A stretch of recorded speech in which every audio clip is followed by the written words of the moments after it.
Hello all. UPSC Essentialsന്റെ വെബിനാറിലേക്ക് എല്ലാവർക്കും സ്വാഗതം. ഈ വെബിനാർ ഹോസ്റ്റ് ചെയ്യാനായിട്ട് ഞാൻ സഫ്വാൻ സാറെ ക്ഷണിക്കുകയാണ്. Thank you.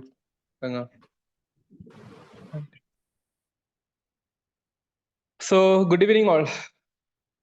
എല്ലാവർക്കും ഞാൻ പറയുന്നത് കേൾക്കുന്നുണ്ടോ? Give me A response. Either നിങ്ങൾ മൈക്ക് ഉപയോഗിച്ചിട്ടോ അല്ലെങ്കിൽ ചാറ്റ് ഉപയോഗിച്ചിട്ടോ റെസ്പോൺസ് നൽകുക. ഞാൻ പറയുന്നത് കൃത്യമായിട്ട് കേൾക്കുന്നുണ്ടോ ഇല്ലെന്ന് ഒന്ന് അറിയിക്കൂ. സിമിലർലി ഞാനൊരു സ്ക്രീൻ ഷെയർ ചെയ്തിട്ടുണ്ട്. ജസ്റ്റ് ടെൽ മീ നിങ്ങൾക്ക് അത് കാണാൻ പറ്റുന്നുണ്ടോ എന്നുള്ള കൂടെ ഒന്ന് പറയണം കേട്ടോ. Yeah fine. Yeah thank you all. Yeah also is visible right Abhiram?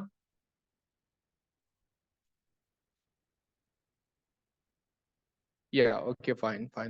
So guys, let's start our today's particular session. ഞാൻ മലയാളത്തിൽ സംസാരിക്കാം. മലയാളം ഫോളോ ചെയ്യാൻ പറ്റാത്ത ആരെങ്കിലും ഉണ്ട്? Anybody is there? Any non-Malayalis? If yes, do let me know. Yeah, okay, fine. Let's continue. Anyhow, so dear students, Ganga പറഞ്ഞതുപോലെ തന്നെ എല്ലാവർക്കും UPSC Essentialsന്റെ ഈ ഒരു പ്രോഗ്രാമിലേക്ക് സ്വാഗതം. ഈ UPSC Essential എന്താണെന്നുള്ളത് വഴി നമുക്ക് പറയാം. ബേസിക്കലി എസെൻഷ്യൽ എന്നുള്ള വാക്കിന്റെ അർത്ഥം നിങ്ങൾക്ക് അറിയാലോ, something very necessary for that one എന്നുള്ളത്. തീർച്ചയായിട്ടും പാരന്റ്സിനെ കൂടെ ഒന്ന് ഉൾക്കൊള്ളിപ്പിക്കാൻ വേണ്ടി ശ്രമിക്കുക. Tell me guys whether your parents are with you in this particular session or not. കൂടെ പാരന്റ്സ് ആരെങ്കിലും ഇരിക്കുന്നുണ്ടോ?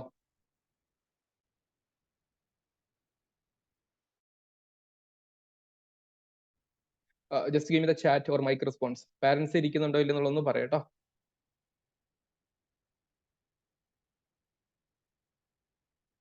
Okay fine. അത്യാവശ്യം സ്വന്തം കാര്യങ്ങൾ തീരുമാനിക്കുന്ന ആൾക്കാരാണെങ്കിൽ നോ വറീസ്. ബാക്കി അല്ലാത്തവരൊന്ന് ശ്രദ്ധിക്കുക. കാരണം നമ്മൾ ഒരു പുതിയ മേഖലയാണ് നിങ്ങൾ ഒരു പക്ഷേ സിവിൽ സർവീസ് എന്ന് പറയുന്ന മേഖലയിലോട്ട് ഇറങ്ങി ചെല്ലുമ്പോൾ ഉണ്ടാകുന്നത്. അപ്പൊ അങ്ങനെ തുടക്കക്കാർക്ക് എങ്ങനെ ആ സിവിൽ സർവീസിന്റെ മേഖലകൾ കൃത്യമായിട്ട് മനസ്സിലാക്കണം, ശ്രദ്ധിക്കണം, ചെയ്യണം തുടങ്ങിയുള്ള കാര്യങ്ങളാണ് പറയുന്നത്. അപ്പൊ അതിന്റെ ഭാഗമായിട്ട് പാരന്റ്സ് ഇരിക്കാൻ വേണ്ടവർ നിർബന്ധമായിട്ട് പാരന്റ്സിനെ ഉൾക്കൊള്ളിപ്പിക്കാൻ വേണ്ടി ശ്രമിക്കുക.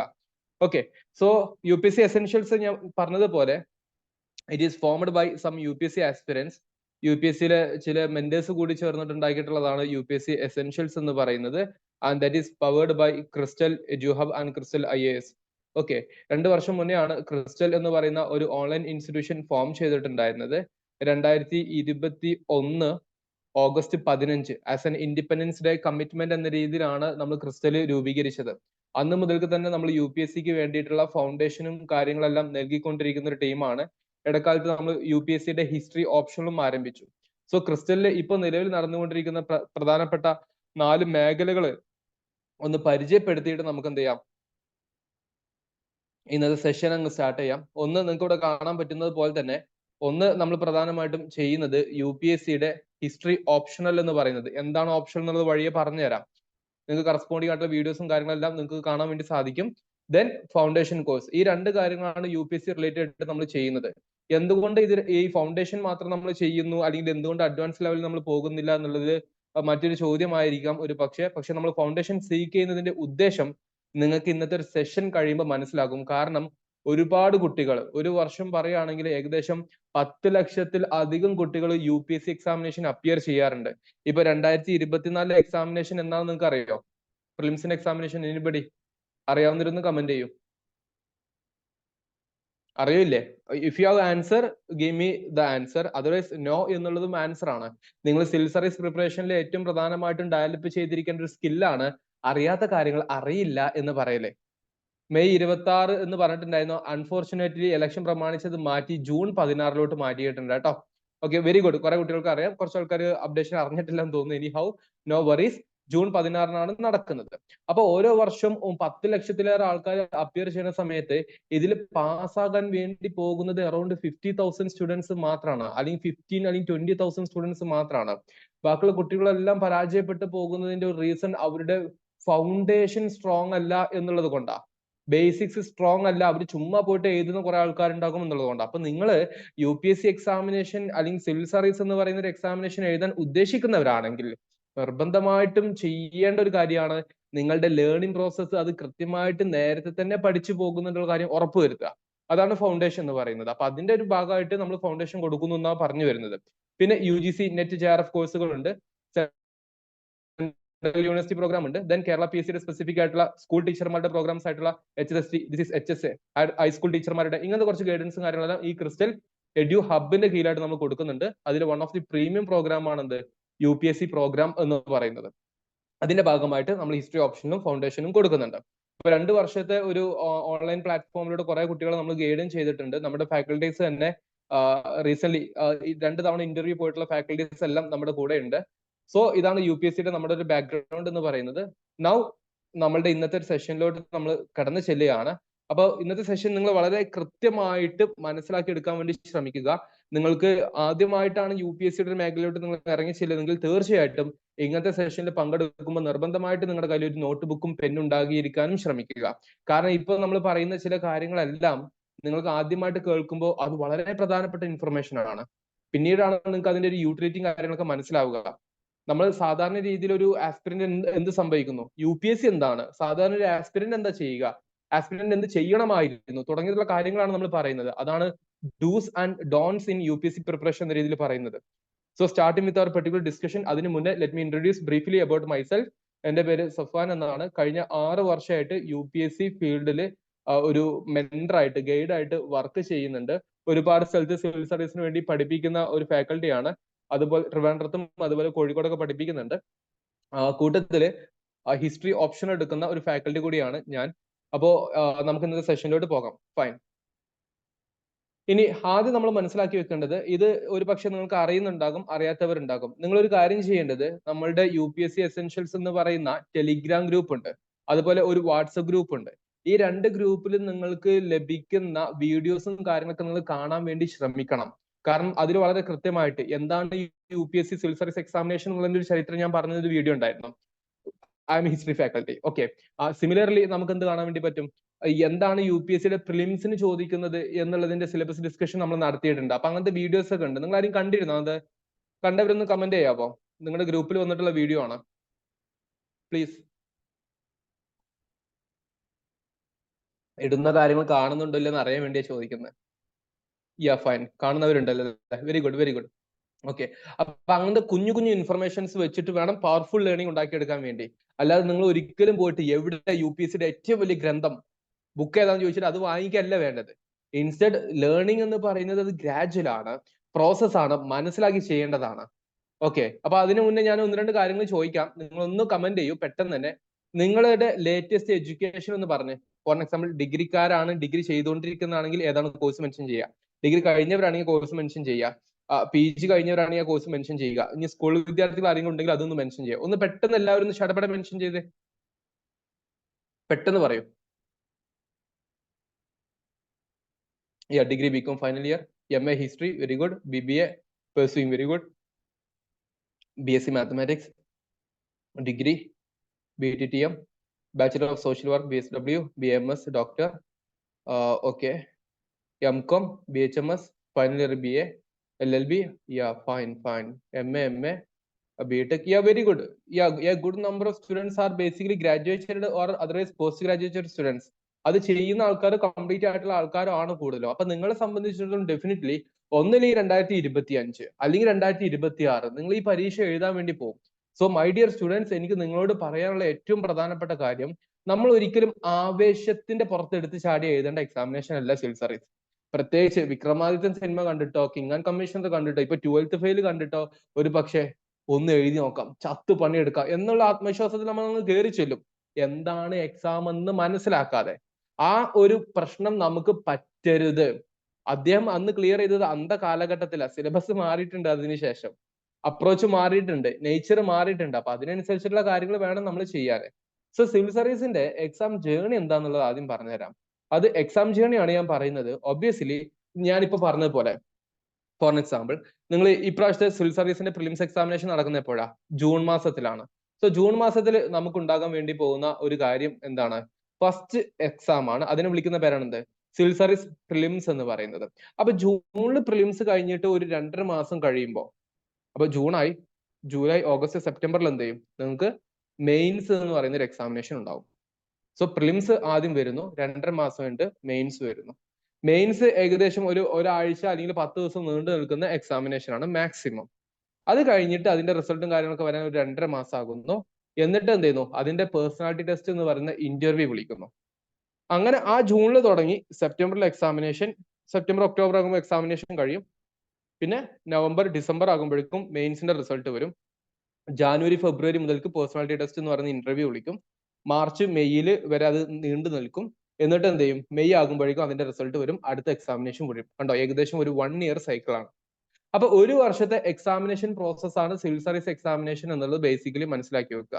നിങ്ങൾ പ്രിലിംസ് പാസ്സായി, മെയിൻസ് നിങ്ങൾ എഴുതുന്നു, മെയിൻസിൽ നിങ്ങൾ പൊട്ടി, ഇന്റർവ്യൂ പോകാൻ പറ്റത്തില്ലല്ലോ, വീണ്ടും എഴുതി തുടങ്ങണം. അടുത്ത പ്രിലിംസിന് നിങ്ങൾ തയ്യാറാകണം.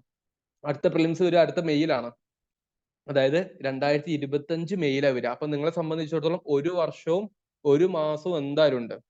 ഇത് വലിയ ടൈമാണ്. സിവിൽ സർവീസ് ആസ്പിരൻസിനെ സംബന്ധിച്ച്, സീരിയസ് ആയിട്ട് സിവിൽ സർവീസ് പഠിക്കുന്ന കുട്ടികളെ സംബന്ധിച്ചിടത്തോളം 12 മാസം കിട്ടുക എന്ന് പറഞ്ഞു കഴിഞ്ഞാൽ അതിനേക്കാൾ വലിയ പെരുന്നാളില്ല.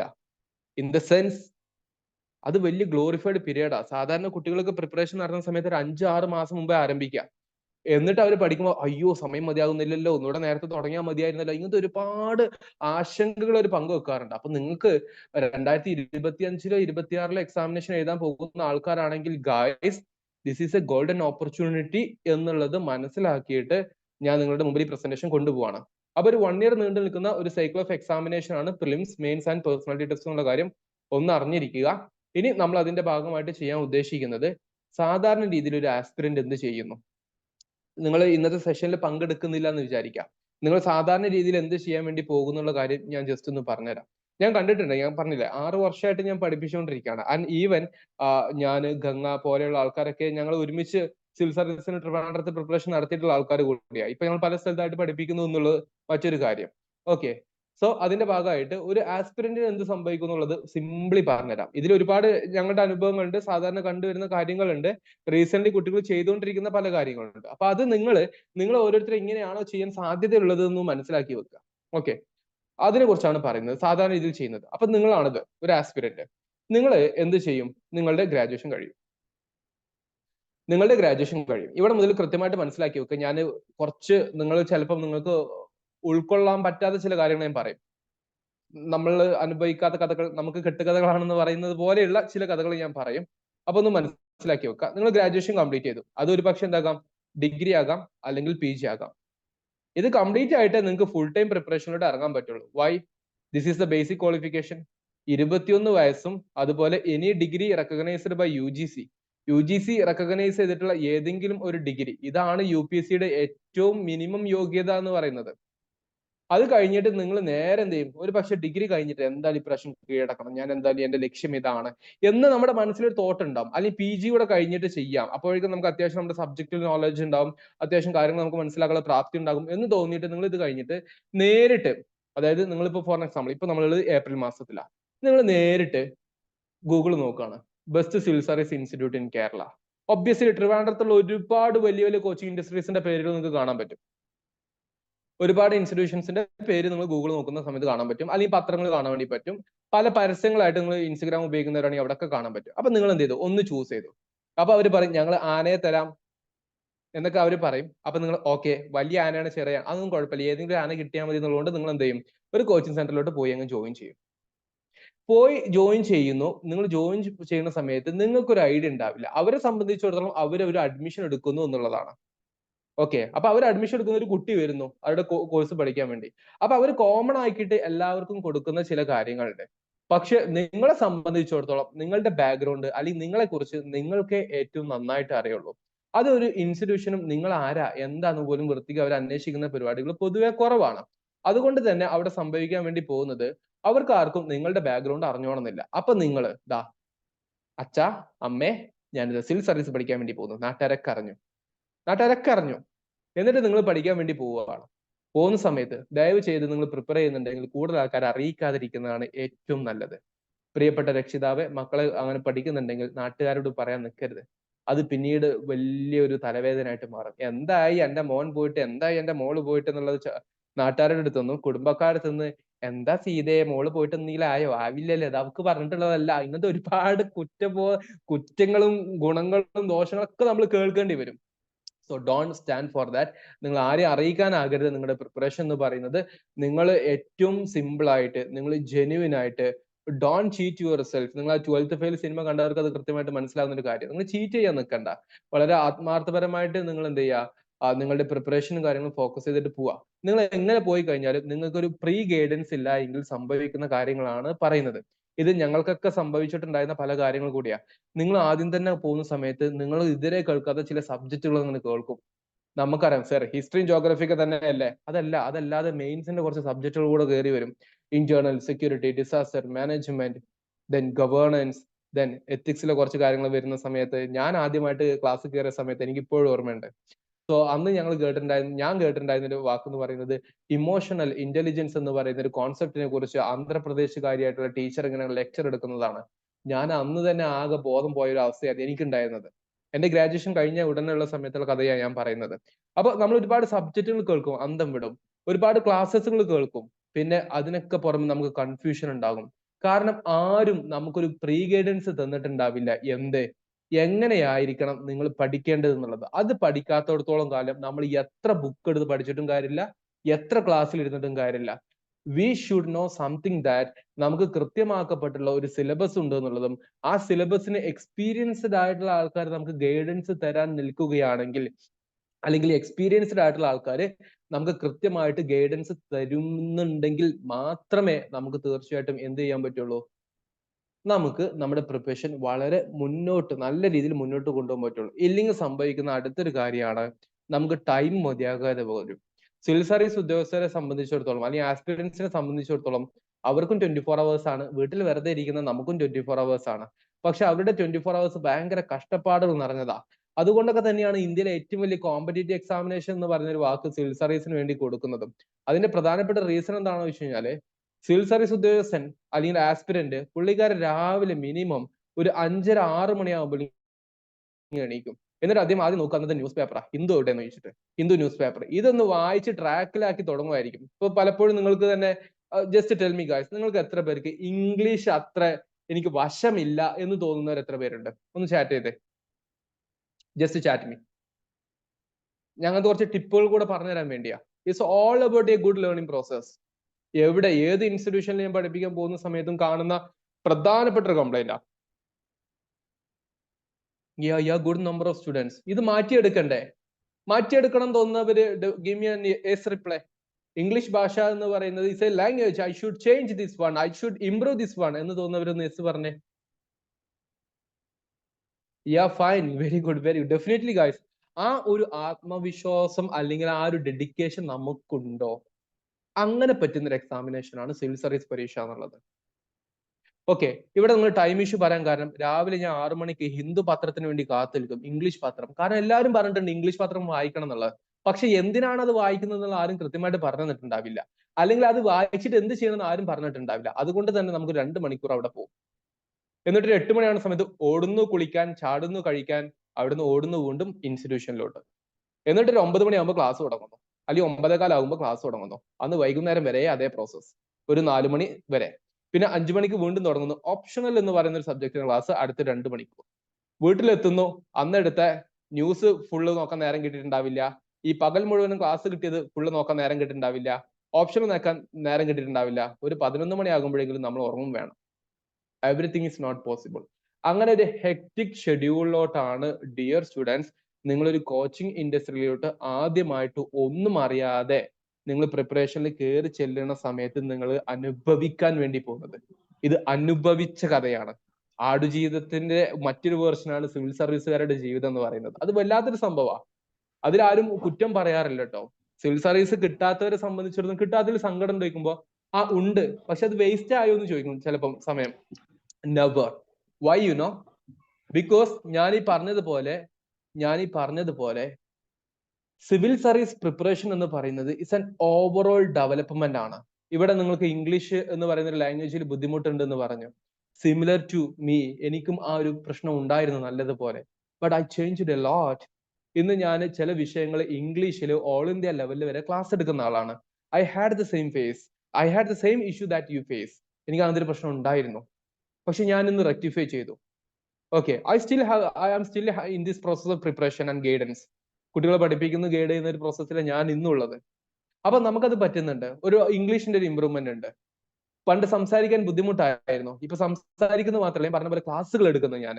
അപ്പൊ അങ്ങനെ നമുക്കൊരു ഓവറോൾ ഡെവലപ്മെന്റ് കിട്ടുന്ന ഏറ്റവും ബ്യൂട്ടിഫുൾ എക്സാമിനേഷൻ ആണ് UPSC എന്ന് പറയുന്നത്. ഗായ്സ്, നിങ്ങൾ PSCയുടെ ഒരു എക്സാമിനേഷന് നിങ്ങൾ പ്രിപ്പയർ ചെയ്ത പോലെ കിട്ടാത്ത ഒരു സംഭവം നിങ്ങൾക്ക് UPSC എന്ന് കിട്ടും. അത് നിങ്ങളുടെ നോളജ് ആകാം, നിങ്ങളുടെ കഴിവുകളാകാം, ധൈര്യമാകാം, പല ക്വാളിറ്റീസ് കിട്ടുന്നതാണ് സിവിൽ സർവീസിന്റെ പ്രിപ്പറേഷൻ എന്ന് പറയുന്നത്. അങ്ങനത്തെ ആൾക്കാരല്ല അവസാനം ഇന്റർവ്യൂ കഴിഞ്ഞിട്ട് സർവീസിൽ എത്തുന്ന സമയത്ത് നമുക്ക് ദേ ആർ ദ ഓഫീസേഴ്സ് എന്ന് പറയാൻ പറ്റുള്ളൂ. അങ്ങനെ വളരെ എഫക്റ്റീവ് ആയിട്ടുള്ള സംഭവം വരാനുണ്ട്. ഇപ്പൊ ഞാൻ പറഞ്ഞു വന്നത് ജസ്റ്റ് ഞാൻ ഒന്ന് സമ്മറൈസ് ചെയ്യാം. നിങ്ങൾ സിവിൽ സർവീസ് പരീക്ഷയ്ക്ക് നിങ്ങൾ എന്ത് ചെയ്യണം, ഡു, എന്ത് ചെയ്യരുത്, ഡോണ്ട്, ഇത് കൃത്യമായിട്ട് മനസ്സിലാക്കാതെ നിങ്ങളൊരു കോച്ചിങ് ഇൻസ്റ്റിറ്റ്യൂഷനിലോട്ട് ചാടിക്കഴിഞ്ഞാൽ നിങ്ങൾ ഒരുപാട് കൺഫ്യൂഷനുമായിട്ടായിരിക്കും നിങ്ങളുടെ ആദ്യത്തെ ഒരു 2-3 മാസം നിങ്ങൾ കൊണ്ട് ചെലവാക്കുക. 2-3 മാസം നിങ്ങൾ ചെലവാക്കുന്ന പറഞ്ഞാൽ അത് ചെറിയ കാര്യമൊന്നുമല്ല. ഈ 2-3 മാസം ഏറ്റവും ക്രൂഷ്യലാ. കാര്യം എന്താ? നിങ്ങൾ നിങ്ങളെ തന്നെ സ്ഫുടം ചെയ്തെടുക്കുകയാണ്, മാറ്റം കൊണ്ടുവരികയാണ് പ്രിപ്പറേഷനിൽ. നിങ്ങൾ നിങ്ങളുടെ വീക്ക്നെസ് തിരിച്ചറിയുകയാണ്, കഴിവിനെ കൊണ്ടുവരാൻ വേണ്ടി ശ്രമിക്കുകയാണ്. അപ്പൊ അത് വളരെ ഇമ്പോർട്ടന്റ്. ഇല്ല എങ്കിൽ നിങ്ങൾക്ക് ടൈം ഇഷ്യൂസ് ഇഷ്ടം പോലെ ഉണ്ടാകും. ഞാൻ പറഞ്ഞ പോലെ ഇവിടെ കണ്ടപ്പോൾ എഴുതിയപ്പോൾ നിങ്ങൾ കണ്ടു, ലേണിംഗ് ഇഷ്യൂ. നമുക്ക് പഠിക്കാൻ പോലും വൃത്തിക്ക് ടൈം കിട്ടത്തില്ല. ഇങ്ങനെ ഒരുപാട് ഇഷ്യൂസ് ഉണ്ടാവും. അപ്പൊ നമുക്ക് ഇങ്ങനത്തെ ഒരുപാട് ഇഷ്യൂസ് ഉണ്ടാകും. എന്തുകൊണ്ടാ? നമുക്ക് എന്താണ് ഈ എക്സാമിനേഷൻ, അല്ലെങ്കിൽ ഈ എക്സാമിനേഷൻ എന്ത് ചെയ്യണമായിരുന്നു, എന്ത് ചെയ്യരുതായിരുന്നു, അത് നമ്മൾ പ്രാക്ടീസ് ചെയ്യുന്നുണ്ടോ എന്ന് തുടങ്ങിയുള്ള കാര്യങ്ങൾ അടിസ്ഥാനത്തിൽ ഇരിക്കും അത്. അപ്പൊ അതുകൊണ്ടാണ് സുഹൃത്തുക്കളെ UPSC എസെൻഷ്യൽസ് എന്ന് പറയുന്ന നമ്മുടെ ഈ ഒരു കൂട്ടായ്മ UPSC ഫാക്കൽറ്റീസിന്റെ ഒരു കൂട്ടായ്മയാണ്. ഓക്കെ, അപ്പൊ അവരുടെ ഒരു എക്സ്പീരിയൻസ് വെച്ചിട്ട് ചില കാര്യങ്ങൾ പിള്ളേർക്ക് വേണ്ടി കൊടുക്കുകയാണ്. അതാണ് ഈ UPSC എസെൻഷ്യൽസ് എന്ന് പറയുന്നതും ഈ ഇന്നത്തെ ഒരു ഫൗണ്ടേഷൻ പ്രോഗ്രാമിന്റെ ഒരു ഓറിയന്റേഷൻ എന്ന രീതിയിൽ നമ്മൾ ഡിസ്കസ് ചെയ്യുന്നത്. ഇനി നമ്മൾ പറയാൻ വേണ്ടി പോകുന്ന ഏറ്റവും പ്രധാനപ്പെട്ട കാര്യം, സോ ഫാർ ഗുഡ്, ഇത് ഓക്കെ അല്ലേ? ഒരു ആസ്പിരന്റ് സാധാരണ രീതിയിൽ എന്ത് സംഭവിക്കുന്നുള്ള കാര്യം മാത്രമേ പറഞ്ഞിട്ടുള്ളൂ. സാധാരണ രീതിയിൽ ഇത് സംഭവിക്കുന്ന കാര്യങ്ങൾ ഞാൻ പറഞ്ഞു. ഇതൊക്കെ ചിലപ്പോൾ നിങ്ങൾക്ക് ഇമാജിൻ ചെയ്യാനേ പറ്റുള്ളൂ. ഓക്കെ, പക്ഷെ ദിസ് ഈസ് ഹാപ്പനിങ്. ഇതാണ് സാധാരണ സംഭവിക്കുക. അതുകൊണ്ട് ഞാൻ പറയുന്നു, നിങ്ങൾ നിർബന്ധമായിട്ടും UPSC പ്രിപ്പറേഷനിൽ ചെയ്യാൻ പാടില്ലാത്ത ചില കാര്യങ്ങളാണ് പറയാൻ വേണ്ടി പോകുന്നത്. Just listen very carefully. ഇവിടെ കുറച്ച് കാര്യങ്ങൾ ലിസ്റ്റ് ചെയ്തിട്ടുണ്ട്. അപ്പോൾ അത് എന്ത് ചെയ്യണം എന്നുള്ളത് നിങ്ങൾ നിർബന്ധമായിട്ട് എഴുതി വെക്കുക. നിങ്ങൾ സീരിയസ് ആയിട്ടുള്ള UPSC കാൻഡിഡേറ്റ് ആണ്, 2025 26 എക്സാമിനേഷൻ എഴുതാൻ ഉദ്ദേശിക്കുന്ന ആളാണെങ്കിൽ ഞാൻ ഈ പറയുന്ന ഓരോ വാക്കുകളും നിങ്ങൾക്ക് ഉപയോഗപ്പെടും എന്ന് ഞാൻ വിശ്വസിക്കുന്നുണ്ട്. കാരണം അതാണ് അതിന്റെ റിയാലിറ്റി എന്നുള്ളത് കൊണ്ടാണ്. ഫസ്റ്റ് പോയിന്റ്, നിങ്ങൾ ഒരിക്കലും സിലബസിനെ ഇഗ്നോർ ചെയ്യരുത്. ഇത് പറയാൻ കാരണം, നിങ്ങൾക്ക് UPSC പ്രിലിംസിന് ഒരു സിലബസ് ഉണ്ട്, മെയിൻസിന് ഒരു സിലബസ് ഉണ്ട്. ഈ മെയിൻസിന്റെ സിലബസ് കൃത്യമായിട്ട് മനസ്സിലാക്കി വെക്കുക. This is something detailed syllabus. നിങ്ങൾ ഈ സിലബസും കാര്യങ്ങളെല്ലാം കിട്ടാൻ വേണ്ടി UPSC എസെൻഷ്യൽ ക്രിസ്റ്റൽ എന്ന് പറയുന്ന ടെലിഗ്രാം ചാനൽ നമ്മുടെ വാട്സ്ആപ്പ് ഗ്രൂപ്പിൽ ഇട്ട് തരാം. അതിൽ ജോയിൻ ചെയ്യുന്ന സമയത്ത് നിങ്ങൾക്ക് അതിലൊക്കെ ഒരുപാട് സ്റ്റഡി നോട്ട്സും കാര്യങ്ങളും കാണാൻ വേണ്ടി പറ്റും. അതിന്റെ കൂടുതൽ സിലബസ് കൂടെ ഉണ്ടാവും. ഓക്കെ, അപ്പൊ അതിൽ മെയിൻസിന്റെ ഡീറ്റെയിൽഡ് സിലബസ്, അതായത് പ്രിലിംസിന് ഇപ്പോൾ നമുക്ക് പറയാൻ വേണ്ടി പറ്റുന്ന എന്താണ്, history of India and Indian national movement എന്നുള്ള വാക്കാണ് സിലബസിൽ കൊടുത്തിരിക്കുന്നത്. പക്ഷെ മെയിൻസിലോട്ട് വരുന്ന സമയത്ത് എന്ത് നിങ്ങൾ നാഷണൽ മൂവ്മെന്റിൽ പഠിക്കണം, അല്ലെങ്കിൽ അങ്ങനെ എന്തൊക്കെ കാര്യങ്ങൾ വരുന്നു എന്നുള്ളത് കൃത്യമായിട്ട് പറയുന്നുണ്ട്. അപ്പൊ സിലബസിനെ ഡിപ്പെൻഡ് ചെയ്തിട്ട് വേണം നിങ്ങൾ പഠിക്കാൻ. സിലബസ് നിങ്ങളുടെ കയ്യിലില്ല എങ്കിൽ, അതായത് നിങ്ങൾ സിലബസ് ഒന്നും നിങ്ങളുടെ കയ്യിലില്ല, നിങ്ങൾ നേരെ എന്താ, ഒരു ട്രിവാൻഡ്രത്തെ ഒരു കോച്ചിങ് ഇൻസ്റ്റിറ്റ്യൂഷൻ, ഞാൻ ട്രിവാൻഡ്രം പറയാൻ കാരണം Trivandrum one of the most important hub in Kerala civil service preparation ബന്ധപ്പെട്ട്. കാരണം ഒരു 100 ഇൻസ്റ്റിറ്റ്യൂഷൻസ് അവിടെയും ഇവിടെ നിങ്ങൾക്ക് കാണാൻ പറ്റും. അപ്പൊ അതില് നിങ്ങൾ ഒരു 10 ഇൻസ്റ്റിറ്റ്യൂഷൻ നോക്കി, ഏകദേശം എല്ലാവരുടെയും ഫീസ് 70,000, 80,000, 90,000, മാക്സിമം പോയി കഴിഞ്ഞാൽ 1 lakhന്റെ അടുത്ത്. സോ ഒരു 70,000 മുതൽ 1 lakh വരെ ഫീസ് ട്രിവാൻഡ്രത്തെ ഓരോ ഇൻസ്റ്റിറ്റ്യൂഷനും വാങ്ങിക്കുന്നുണ്ട്. അവര് നിങ്ങൾ പോകുന്ന സമയത്ത് നിങ്ങൾ ഓക്കെ 80,000, 75,000, 70,000, 75 പിടിക്കാം, റിസൾട്ട് നോക്കാം, അങ്ങോട്ട് ഇങ്ങനെ നോക്കും. നിങ്ങൾ സിവിൽ സർവീസിന്റെ റിസൾട്ട് ട്രിവാൻഡ്രത്ത് പൊതുവെ നോക്കേണ്ട ആവശ്യമില്ല. നിങ്ങൾ അത്യാവശ്യം ഇൻസ്റ്റിറ്റ്യൂഷൻസ് ആരൊക്കെ എന്തൊക്കെ ചെയ്തു തരുന്ന അവരുടെ ഡെമോ ക്ലാസ്സസ്, അതുപോലെ ഫാക്കൽറ്റീസ് ആരൊക്കെയാണ്, ഇങ്ങനത്തെ കാര്യങ്ങൾ അന്വേഷിച്ചാൽ മതി ഫുൾ കോഴ്സ് എടുക്കാൻ ഉദ്ദേശിക്കുന്ന ആൾക്കാർ. കാരണം ട്രിവാൻഡ്രത്ത് നിങ്ങൾ A എന്ന് പറയുന്ന ഒരു ഇൻസ്റ്റിറ്റ്യൂഷനിൽ പഠിച്ചിട്ടുള്ള റിസൾട്ട് നോക്കുമ്പോൾ അത് Bയിലും കാണാൻ പറ്റും, Cയിലും കാണാൻ പറ്റും, Dയിലൊക്കെ കാണാൻ പറ്റും. കാരണം സിവിൽ സർവീസിന്റെ ഒരു ആസ്പിരന്റ് ഏതൊക്കെ ഇൻസ്റ്റിറ്റ്യൂഷനിൽ ഏതൊക്കെ നല്ലത് കിട്ടും അതൊക്കെ പിക്ക് ചെയ്യാറുണ്ട്. So my point is that എവിടെ നിന്നാണോ നല്ലത് കിട്ടുന്നത് അത് പിക്ക് ചെയ്യുക. ഓക്കെ, അപ്പൊ നല്ലത് പിക്ക് ചെയ്യുന്ന സമയത്ത് സാധാരണ നിങ്ങൾ അത് പിക്ക് ചെയ്യാൻ വേണ്ടി ശ്രമിക്കണം എന്ന് ഇൻ ബിറ്റ്വീൻ പറഞ്ഞതാണ്. പക്ഷെ ആരും നിങ്ങളോട് പോയിട്ട് ആദ്യം സിലബസ് കൃത്യമായിട്ട് പഠിക്കുക പറഞ്ഞിട്ട് പഠിപ്പിച്ചു തരില്ല. അത് ആസ്പിരൻസ് സ്വന്തമായിട്ട് പഠിക്കാനുള്ളതാണ് പറഞ്ഞിട്ട് അവരെന്ത് ചെയ്യും, ഇടയ്ക്കിടയ്ക്ക് പറഞ്ഞ് ഇങ്ങനെ ഓർമ്മപ്പെടുത്തും. അത്രേ ചെയ്യാറുള്ളൂ. അപ്പൊ സിലബസ് നിങ്ങളുടെ കയ്യിൽ നിർബന്ധമായിട്ടും ഡൗൺലോഡ് ചെയ്യാൻ പറ്റുന്ന രൂപത്തിലോട്ട് വേണം. ഇത് ഒരു കാര്യം. കാരണം സിലബസ് നിങ്ങൾ പതിയെ മനസ്സിലാക്കുമ്പോൾ നിങ്ങൾക്ക് മനസ്സിലാവും ഓരോ സബ്ജക്ട് എന്താണ്, ഓരോ സബ്ജക്ട് ആക്ച്വലി എന്താണ് ഡിമാൻഡ് ചെയ്യുന്നത്. ഇത്രയും കാര്യങ്ങൾ മനസ്സിലാക്കിയാൽ നിങ്ങളുടെ പ്രിപ്പറേഷന്റെ നല്ലൊരു ശതമാനം മാറ്റി കിട്ടും. ഇത് മനസ്സിലാകാതെ ഒരു ആസ്പിരന്റ് പോകുമ്പോഴാണ് യഥാർത്ഥത്തിൽ ഫുള്ളി കൺഫ്യൂഷൻ ആവുന്നത്. അതായത് നിങ്ങൾക്ക് സിലബസിൽ മെയിൻസിൽ 9 പേപ്പർ ഉണ്ട്. ഈ 9 പേപ്പറിൽ എന്ത് പഠിക്കണം നിങ്ങൾക്ക് അറിഞ്ഞു കഴിഞ്ഞാൽ തന്നെ നിങ്ങൾക്ക് സമാധാനത്തിൽ പഠിക്കാം. ഇത് ആരും പൊതുവെ പഠിപ്പിച്ചു തരാറില്ല. എല്ലാവരും ജസ്റ്റ് പോയിട്ട് നേരിട്ട് എന്ത് ചെയ്യും, ഓരോ സബ്ജക്ട് ഇങ്ങനെ എടുത്തെടുത്ത് ഇങ്ങനെ കവർ ചെയ്യും. പിന്നെ ആസ്പിരൻസ് ആയിട്ടുള്ള നമ്മൾ വേണം കൂടുതൽ റീഡ് ചെയ്യാനും, കൂടുതൽ വെബ്സൈറ്റ് നോക്കണം, കൂടുതൽ സ്റ്റഡി മെറ്റീരിയൽസ് നോക്കണം, അങ്ങനത്തെ കുറെ കാര്യങ്ങൾ ചെയ്യാൻ. കാരണം ഓരോ ഇൻസ്റ്റിറ്റ്യൂഷനും നമ്മളെ സഹായിക്കാൻ പറ്റുന്ന നല്ലൊരു ശതമാനം പങ്കുണ്ട്. പക്ഷെ അതിനേക്കാൾ അപ്പുറത്തോട്ടുള്ള ബാക്കി കാര്യങ്ങളൊക്കെ മുഴുവൻ നമ്മൾ ചെയ്യണം. ഓക്കെ, അപ്പൊ ഒരു കാര്യം മനസ്സിലാക്കി വെക്കുക, സിലബസ് വളരെ ഇമ്പോർട്ടന്റ് ആണെന്നുള്ളത്. സിലബസ് നിങ്ങൾ ഒരിക്കലും ഒഴിവാക്കരുത്. നിങ്ങളുടെ കയ്യിൽ എപ്പോഴും വേണ്ട പ്രധാനപ്പെട്ട കാര്യം സിലബസാണ്. നിങ്ങൾ അത് നിങ്ങളുടെ സ്റ്റഡി റൂമിലാണെങ്കിലും എവിടെയാണെങ്കിലും നിങ്ങളുടെ കയ്യിൽ അത് എപ്പോഴും ഉണ്ടാവണം. ഇത് ഒന്നാമത്തെ കാര്യമാണെങ്കിൽ. രണ്ടാമത്തെ ഏറ്റവും പ്രധാനപ്പെട്ട കാര്യം, സിലബസും അതിനേക്കാൾ ഇമ്പോർട്ടന്റ് ഞാൻ പറയുന്ന ഒരു കാര്യമാണ്, നിങ്ങൾ ഒരുപാട് സ്റ്റഡി മെറ്റീരിയൽസിന്റെ പിന്നാലെ പോകരുത്. സിവിൽ സർവീസ് എന്ന് പറഞ്ഞു കഴിഞ്ഞാൽ ഇന്ത്യയിലെ ഏറ്റവും വലിയ കോമ്പറ്റീവ് എക്സാമിനേഷൻ ആണ്. ഇഷ്ടം പോലെ സ്റ്റഡി മെറ്റീരിയൽസ് ഉണ്ട്. ഒരു സബ്ജക്റ്റിന് തന്നെ, ഫോർ എക്സാമ്പിൾ ഹിസ്റ്ററി എന്ന് പറയുന്ന ഒരൊറ്റ സബ്ജക്റ്റ് തന്നെ മാർക്കറ്റിൽ 10-ലേറെ ബുക്കുകൾ നിങ്ങൾക്ക് കാണാൻ പറ്റും. അപ്പൊ നിങ്ങൾ ഒരു 100 പിള്ളേരെടുത്ത് ചോദിക്കുക, ഈ ഏതാ ഹിസ്റ്ററിക്ക് വായിക്കുന്നത്, അവൻ ഇത് പറയും, ഇത് പറയും, ഇത് പറയും, ഇത് പറയും, ഇത് പറയും. അപ്പൊ നിങ്ങൾ തന്നെ അവിടെ കൺഫ്യൂസിങ് ആവും. അപ്പൊ അതുകൊണ്ടാണ് ഞാൻ പറയുന്നത്, നിങ്ങളുടെ സബ്ജക്റ്റുകൾക്ക് വേണ്ടിയിട്ടുള്ള സ്റ്റഡി മെറ്റീരിയൽ അത് ഒന്നായിരിക്കണം. Don't go for 3-4 study material എടുത്ത് പോകേണ്ട ആവശ്യമില്ല. പക്ഷെ ആ ഒരു സ്റ്റഡി മെറ്റീരിയൽ നിങ്ങൾ ചൂസ് ചെയ്യുന്ന സമയത്ത് അത് എത്രമാത്രം നല്ലതാണെന്നുള്ള ഒരു ചെറിയ റിസർച്ച് നമ്മുടെ ഭാഗത്തുനിന്ന് ഉണ്ടാവണം. ഓക്കെ, അല്ലെങ്കിൽ നിങ്ങൾ എന്ത് ചെയ്യും, സർ എന്റെ കയ്യിൽ ഇന്ന ഇൻസ്റ്റിറ്റ്യൂഷൻ കുറച്ച് ബുക്ക് തന്നിട്ടുണ്ട്, അത് വാങ്ങിച്ചാൽ മതിയോ? ഞാൻ ഒരു കാര്യം കൂടി പറഞ്ഞുതരാം. സാധാരണ നിങ്ങൾ ട്രിവാൻഡ്രത്തെ ഒരു ഇൻസ്റ്റിറ്റ്യൂഷനിൽ അന്വേഷിക്കുന്ന സമയത്ത് അവർ പറയാൻ വേണ്ടി പോകുന്നത് എന്താ അറിയോ, ഫീസ് ഇത്രയാണ്, ഞങ്ങൾ ഇതിന്റെ കൂടെ സ്റ്റഡി മെറ്റീരിയൽസും പ്രൊവൈഡ് ചെയ്തു. ചില ഇൻസ്റ്റിറ്റ്യൂഷന്റെ സ്റ്റഡി മെറ്റീരിയൽസ് നല്ലതായിരിക്കും, ചില ഇൻസ്റ്റിറ്റ്യൂഷൻസ് പക്ക കോപ്പീഡ് ആയിരിക്കും. ഞാൻ കണ്ടത് കൊണ്ട് ഞാൻ നിങ്ങളോട് ആത്മാർത്ഥമായിട്ട് പറയുന്നു, ചില ഇൻസ്റ്റിറ്റ്യൂഷൻസ് ചെയ്യുന്നത് ഡൽഹി പോലുള്ള മാർക്കറ്റിലുള്ള ബുക്ക്, അവരങ്ങനെ ഇൻസ്റ്റിറ്റ്യൂഷൻസിന് ബുക്ക് കൊടുക്കുന്ന ടീമുണ്ട്. അവർ ഓൾറെഡി ഒരു ചവറുള്ള കോണ്ടന്റ് ഉണ്ടാക്കിയിട്ടുണ്ടാവും, അവർ ഈ ഇൻസ്റ്റിറ്റ്യൂഷന്റെ കവർ പേജ് അങ്ങ് വെച്ച് കൊടുക്കും.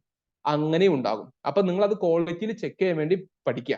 അത് ഒരു പ്രധാനപ്പെട്ട കാര്യം. ഞാൻ ഈ പറഞ്ഞ 2 കാര്യങ്ങൾ നിങ്ങൾക്ക് മനസ്സിലായിട്ടുണ്ട്. കാരണം ഈ രണ്ടുമാണ് ഏറ്റവും സിഗ്നിഫിക്കന്റ്. കുട്ടികൾക്ക് ഏറ്റവും കൂടുതൽ അബദ്ധം വരുന്ന 2 ഒന്ന് സിലബസ് കൃത്യമായിട്ട് നോക്കാതിരിക്കുക പഠിക്കുന്ന സമയത്ത്. രണ്ടാമത് ഇഷ്ടം പോലെ മെറ്റീരിയൽസിന്റെ കയ്യിൽ പോവുക. അപ്പൊ നിങ്ങളുടെ കയ്യിൽ ഹിസ്റ്ററിക്ക് വേണ്ടി എത്ര ബുക്ക് ഉണ്ട്? എന്റെ കയ്യിൽ 10 ബുക്ക് ഉണ്ടെന്ന് പറയും. ജോഗ്രഫിക്ക് വേണ്ടിയോ ഒരു 5 ബുക്ക് ഉണ്ടെന്ന് പറയും. പൊളിറ്റിക്ക് വേണ്ടി 2 ബുക്ക് ഉണ്ടെന്ന് പറയും. എക്കോളജിക്ക് വേണ്ടി 3 ബുക്ക് ഉണ്ടെന്ന് പറയും. അങ്ങനെ ബുക്കുകളുടെ എണ്ണം നോക്കുമ്പോൾ നിങ്ങളുടെ കയ്യിൽ ഒരു മിനി ലൈബ്രറി ഉണ്ടാവും. ഒരു മിനി ലൈബ്രറി നിങ്ങളുടെ കയ്യിലുണ്ടാവും. എന്നത് വായിച്ചു തീരോ? ഇല്ല. ഇതാണ് സംഭവിക്കാൻ വേണ്ടി പോകുന്നത്. That's why guys I M saying, ഏറ്റവും മിനിമം നമ്പർ ഓഫ് ബുക്സ് മാത്രമേ വെക്കാൻ പാടുള്ളൂ. അതും ഏറ്റവും ബെസ്റ്റ് ബുക്കുകൾ ഐഡന്റിഫൈ ചെയ്യാൻ വേണ്ടി ശ്രമിക്കുക.